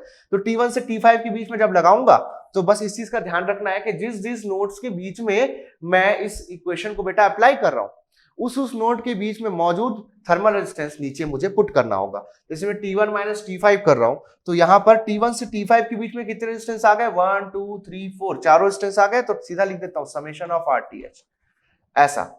अब ये अगर मान लीजिए मैं किसी दूसरे के बीच लगाऊं, जैसे कि मैं T2 से T4 के बीच लगाऊं, तो T2 माइनस T4 लिखवाऊंगा। तो मैंने इस नोड से इस नोड के बीच लगाया, तो इस नोड से इस नोड के बीच में देखो कितने रेजिस्टेंस है, दिस इज RTH2 RTH3, तो ये आ जाएगा RTH2, और दोनों सीरीज में है तो दोनों जुड़ जाएंगे, दोनों सीरीज में तो दोनों जुड़ जाएंगे, RTH2 plus RTH3, this will be the situation. तो इस तरह से मैं किन्हीं भी दो नोड्स के बीच में इस इक्वेशन को लगा सकता हूं और मेरा जो हीट ट्रांसफर रेट है वो निकाल सकता हूं। साथ ही साथ कोई एक अननोन रहा, जैसे कि मान लो कोई एक अननोन टेम्परेचर है, जैसे मुझे T1 माइनस T5 पता है और पूरा RTH पता है, सारे RTH पता है, बस मुझे ये टेम्परेचर T2 निकालने को बोला है। तो इस तरह से मैं किन्हीं इन T1 और T5 के बीच में लगा दूंगा del T by RTH, और T1 और T2 के बीच लगा दूंगा del T by RTH, तो T2 जो अननोन है मुझे मिल जाएगा। तो अननोन वैल्यूज को फाइंड आउट करने के लिए बहुत हेल्पफुल होता है। ठीक है, अब बात करते हैं हम लोग पैरेलल की। तो पैरेलल के केस में क्या होगा, पैरेलल के केस में जैसे कि मैंने बोला कि दो आपके पास जैसे कि वॉल्स है, इस तरह से दो वॉल्स है, इस तरह से दो वॉल्स है ना। इसका थर्मल रेजिस्टेंस, इसका इस दोनों की थिकनेस जैसे मैं ले लिया सेम है, इस तरह की दोनों की थिकनेस सेम है। ओके, जनरली प्लेन वॉल्स पे देखने को मिलता है ऐसा एग्जांपल, कभी भी आपको सिलेंड्रिकल के केस में ऐसा देखने को नहीं मिलेगा। ठीक है, चलिए, तो यहां पर जैसे कि इस तरफ कोई मीडियम लिया, उसका हीट ट्रांसफर कोएफिशिएंट H1 है, टेम्परेचर T1 है। ओके, तो ये पूरा टेम्परेचर हम लोग को सेम एज्यूम करना होगा, इसको डिफरेंट एज्यूम नहीं कर सकते, because one dimensional heat conduction है। तो एक आइसोथर्मल प्लेन से दूसरे आइसोथर्मल प्लेन के बीच में हीट ट्रांसफर होना चाहिए, तो ये भी पूरा प्लेन मैं सेम मानूंगा। तो यहाँ पर थर्मल रेजिस्टेंस है, कन्वेक्टिव थर्मल रेजिस्टेंस है, कन्वेक्टिव थर्मल रेजिस्टेंस है।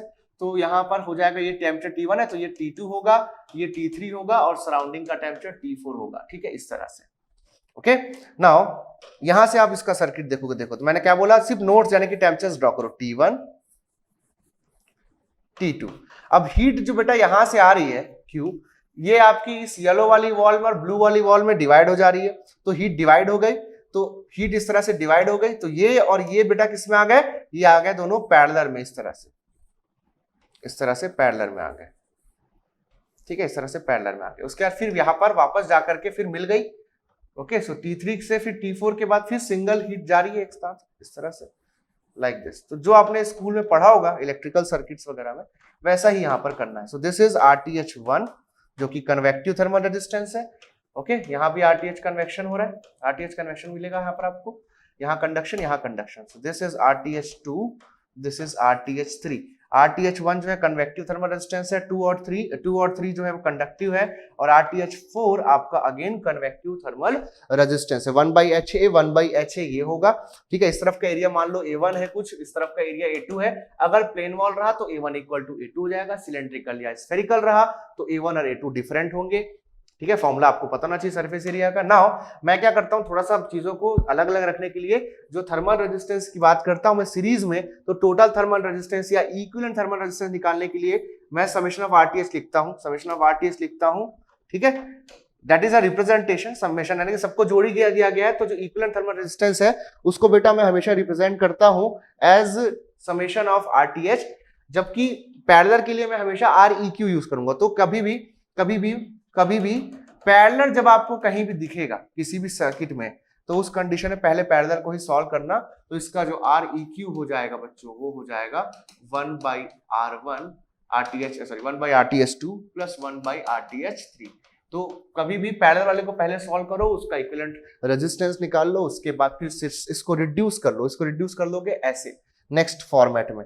नेक्स्ट फॉर्मेट देखो कैसे रिड्यूस कर लोगे इसको, ये हो जाएगा आपका T1, this is T2। Okay, T1 T2 हो गया, ओके। उसके बाद यहाँ पर जो रेजिस्टेंस था इसका आपने इक्विवेलेंट यहां से निकाल लिया है, REQ। Okay, this is T3, that is T4। ठीक है, तो यहाँ क्या था, RTH1 था, यहाँ पर आपका REQ आ गया, और ये आपके पास क्या हो गया, this is RTH4। Now summation of RTH find out कर लो। ठीक है, that is RTH1 plus REQ plus RTH4। तो इस तरह से आप लोग पैरेलल वाले प्रॉब्लम्स को डील कर सकते हो। ठीक है, सो आपने इस दौरान एक चीज नोटिस करी होगी कि आपके वॉल में कंडक्शन भी हो रहा है और सराउंडिंग के साथ वो कन्वेक्शन भी कर रहा है, अपने जो भी उसके सराउंडिंग है लेफ्ट साइड में राइट साइड में उसके साथ वो कन्वेक्शन भी कर रहा है। तो इस पूरे प्रॉब्लम में convection heat transfer coefficients, conductivities involve है, दोनों इन्वॉल्व है। तो इस पूरे के पूरे सेटअप को मैं थोड़ा सा सिंप्लीफाई करने के लिए, यानी कि एक बार में अगर मुझे जज करना हो कि सेटअप अच्छा है या नहीं, यानी कि इससे अच्छा हीट ट्रांसफर कोएफिशिएंट मिलेगा, हीट ट्रांसफर रेट इससे अच्छा मिलेगा या नहीं मिलेगा, इसके लिए मैं एक सिंगल टर्म यूज करता हूं, that is known as overall heat transfer coefficient. So overall heat transfer coefficient इस तरह से डिफाइन किया जाता है, हेडिंग डालेंगे overall heat transfer coefficient, overall heat transfer coefficient U से रिप्रेजेंट करते हैं इसको, okay, overall heat transfer coefficient U से रिप्रेजेंट करते हैं इसको। तो यहां पर ओवरऑल हीट ट्रांसफर कोएफिशिएंट इस तरह से डिफाइन किया जाता है कि अगर टेंपरेचर डिफरेंस किसी भी सेटअप में, I am not talking about only conduction और कन्वेक्शन, ऐसा सेटअप की बात कर रहा हूं जहां कंडक्शन कन्वेक्शन एक साथ हो रहा है, जैसा कि हमने बोले प्रीवियस केस में देखा। सो ऐसे केस में अगर overall temperature difference delta T है, delta T is the overall temperature difference, okay, overall temperature difference sir, और जो area perpendicular to the heat transfer is A, then U is the overall heat transfer coefficient and then UA delta T will be the rate of heat transfer and this will be equal to जो आपको rate of heat transfer मिल रहा है इस पूरे setup से, that is del T by summation of RTH। तो आपको इस पूरे सेटअप से जो आपको रेट ऑफ हीट ट्रांसफर मिल रहा है ना, कहाँ गया, ये वाला जैसे पूरा सेटअप है, इससे जो आप लोग को पूरा heat transfer coefficient, heat transfer rate जो आपको मिल रहा है, हीट ट्रांसफर कोएफिशिएंट बोल दिया उसके लिए सॉरी, हीट ट्रांसफर रेट जो आप लोग को इस पूरे सेटअप से मिल रहा है del T by RTH, ठीक है। तो इसमें कंडक्शन और कन्वेक्शन दोनों इन्वॉल्व है, तो कंडक्शन कन्वेक्शन को इन्वॉल्व के पूरे इन्वॉल्वमेंट को एक सिंगल कोएफिशिएंट से मैं रिप्रेजेंट कर देता हूं U। So U will be such that कि जो आपको एक्चुअल में हीट ट्रांसफर रेट मिल रहा है इस पूरे सेटअप से, अगर मैं इस फॉर्मूले में दैट इज जो HA डेल्टा T हम लोग जो देखते हैं बेसिकली, उसमें अगर मैं UA डेल्टा T कर दूं तो मुझे उतना ही हीट ट्रांसफर रेट मिलेगा जितना कि एक्चुअल में मिला। This is actually the heat transfer rate, this is the heat transfer rate, okay, through the electrical analogy. तो एक ऐसा सेटअप जिसमें कन्वेक्शन और कंडक्शन साथ हो रहे हैं, उसके लिए जो मुझे हीट ट्रांसफर रेट मिल रहा है इस फॉर्मूले से, with help of the overall heat transfer coefficient I will be getting the same value, I will be getting the same value। अब जैसे कि बात करता हूं मैं इसमें थोड़ा सा, तो जो एरिया है ये कांस्टेंट होगा क्या, यस कांस्टेंट होगा for plane wall setup, for plane wall setup ये कांस्टेंट होगा, but for spherical and cylindrical ये कांस्टेंट नहीं होता है ना। तो उस केस में हम लोग देखेंगे कि अंदर का एरिया अलग है और बाहर का एरिया अलग है।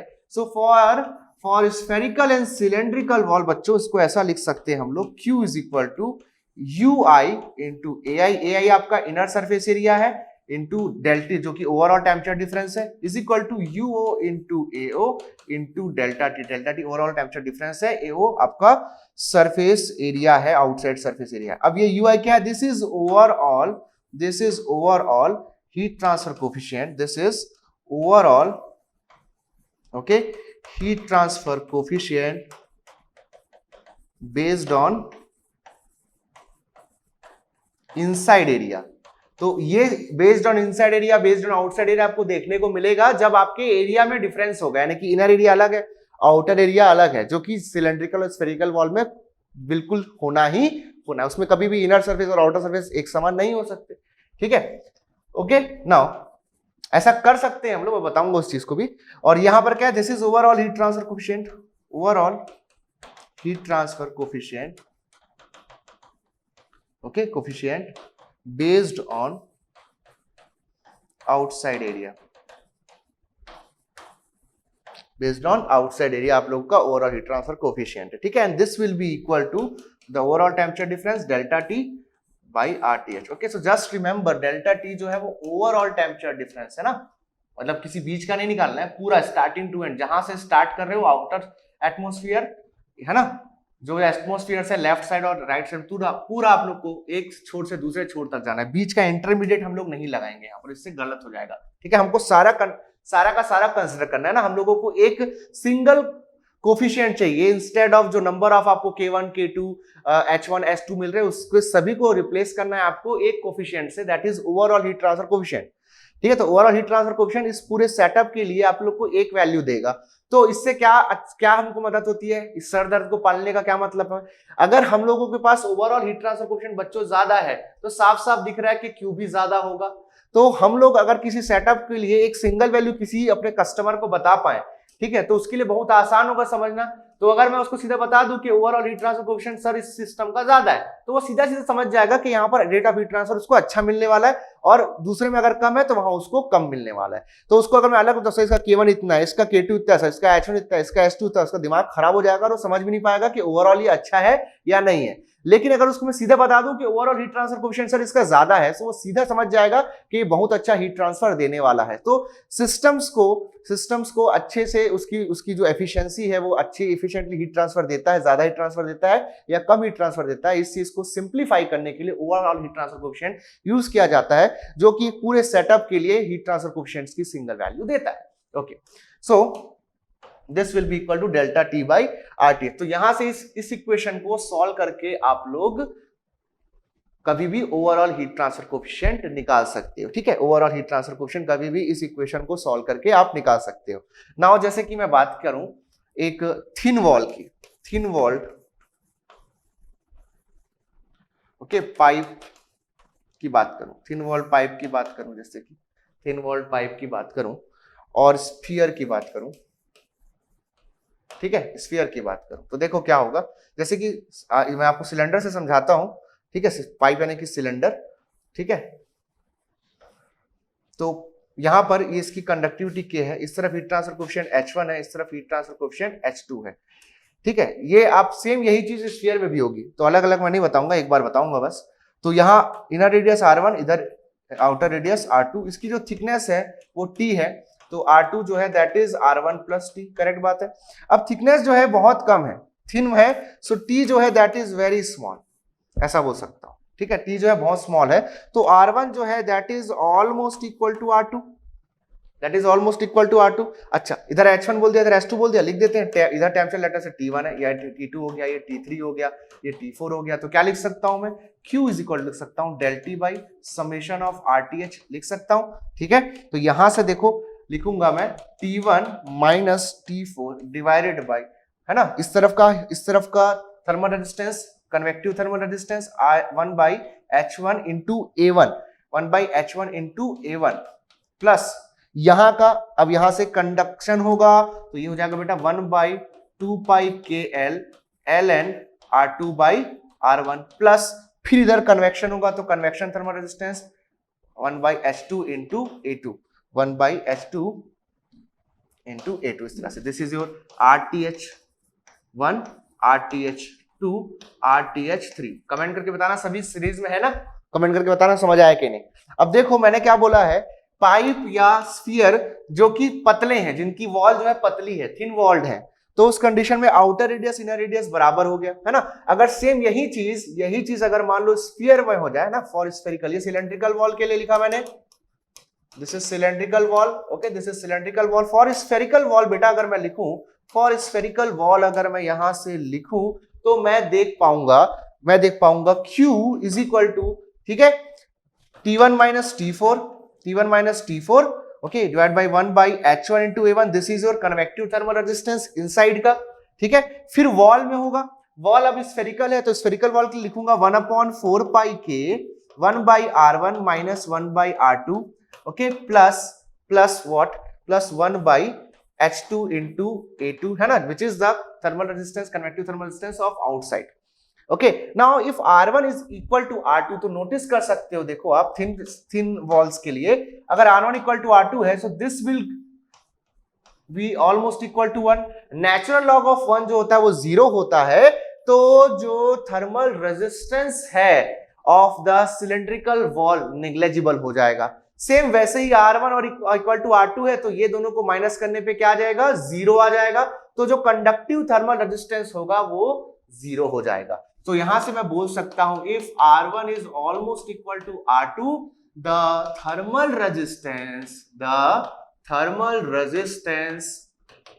Resistance of cylindrical and spherical wall will be negligible हो जाएगा। और क्योंकि R1 बेटा ऑलमोस्ट इक्वल टू R2 है तो A1 is almost equal to A2, या आप कह सकते हैं inner surface area is almost equal to outer surface area. तो बच्चों यहां से Q is equal to UI into delta T is equal to UO delta T लिखते हैं जो हम लोग, delta T is overall temperature difference, ये गया ये और ये गया, तो UI इज इक्वल टू या ऑलमोस्ट इक्वल टू UO बोल सकते हो। तो मैं सिंगल वैल्यू ले सकता हूं which is overall heat transfer coefficient directly. तो जब हम लोग वॉल देखे तो उसमें तो U सेम लिया जा सकता है क्योंकि एरिया जो है इनसाइड और आउटसाइड का वो सेम है, जबकि हमारे सिलिंड्रिकल या स्फेरिकल वॉल में इनसाइड आउटसाइड एरिया सेम नहीं था। That's why overall heat transfer coefficient based on inside area and based on outside area हम देख पाते हैं, है ना। तो मैंने क्या किया, अगर मैंने बात की थिन पाइप की, थिन पाइप की, तो inner radius of the pipe will be equal to outer radius of the pipe, hence the inner and outer area of the pipe will be same. तो इनर आउटर एरिया सेम हो गया, तो यहां पर हमको overall heat transfer coefficient based on inside and based on outside की need नहीं होगी, एक सिंगल वैल्यू मिल जाएगी हम लोगों को, क्योंकि AI UI और UO क्या हो जाएगा, बराबर हो जाएगा। तो मैंने उसको मान लिया U है। सो अब लिखा मैं फॉर थिन पाइप या thin sphere, for thin pipe और स्फीयर बच्चों कमेंट सेक्शन में माहौल चाहिए भैया, इतना मैं कंटिन्यूअसली आप लोगों से बात कर रहा हूं, विदाउट नॉन स्टॉप स्टडी करेंगे हम लोग। जिस तरह से आज का लेक्चर चल रहा है आगे भी हीट ट्रांसफर कैसे नॉन स्टॉप लेक्चर्स आपको मिलेंगे, मेरी स्पीड के साथ मैच कर गए तो फिर माहौल कर दोगे गेट एग्जामिनेशन में, ठीक है। कमेंट सेक्शन में बताना मजा आ रहा है कि नहीं, ठीक है। चलिएगा, सो यहां पर अब देखना, यहां पर आप लोग देखना क्या लिखेंगे, UA into delta T is equal to delta T by RTS summation of RTH, ऐसा लिखेंगे। अब देखो ये तो निपट चुका है, तो यहां से जैसे मैं लिखा तो डेल्टी गया इसका। अब इधर से एरिया बराबर हो चुका है, तो 1/A है ना, 1/A इनटू क्या था, H1/A1 था, अब A1 इक्वल टू A2 हो चुका है, तो इसको मैं मान लेता हूं A, है ना। तो 1/H1 into A plus 1/H2 into A cancel हो गया पूरा, क्या मिल गया, U की वैल्यू यहां से मिल जाएगी सीधा। तो U लिख सकता हूं 1/U is equal to 1/H1 plus 1/H2. So from this formula, you can directly know the value of overall heat transfer coefficient for a thin section. एक thin section है अगर आपके पास like thin sphere और thin cylinder, तो बेटा उसके लिए आप लोग सीधा इस रिलेशनशिप से overall heat transfer coefficient निकाल सकते हो, ओके। तो आई होप ये जो non stop free crash course का लेक्चर है आप लोगों ने बहुत गजब टाइप से एंजॉय किया होगा। कमेंट सेक्शन भर दीजिएगा अपने प्यार से और इस वीडियो को ज्यादा से ज्यादा शेयर करना है। मुझे यहाँ पर आप लोगों के सपोर्ट की नीड है, ठीक है। इस चैनल को ज्यादा से ज्यादा सपोर्ट कीजिए, गेट एग्जामिनेशन में हम लोगों को बहुत अच्छा करना है, ठीक है। हमको एक अच्छा रैंक स्कोर करना है, हम लोगों को दूसरों से हट करके कुछ करना है लाइफ में। तो जल्दी से जल्दी इस वीडियो को आप लोग शेयर कर दीजिए, और अगर इस चैनल पे आप फर्स्ट टाइम आए हैं तो हमारे चैनल को सब्सक्राइब करना बिल्कुल मत भूलिएगा, ओके। आप सभी को मेरा ढेर सारा प्यार, थैंक यू सो मच।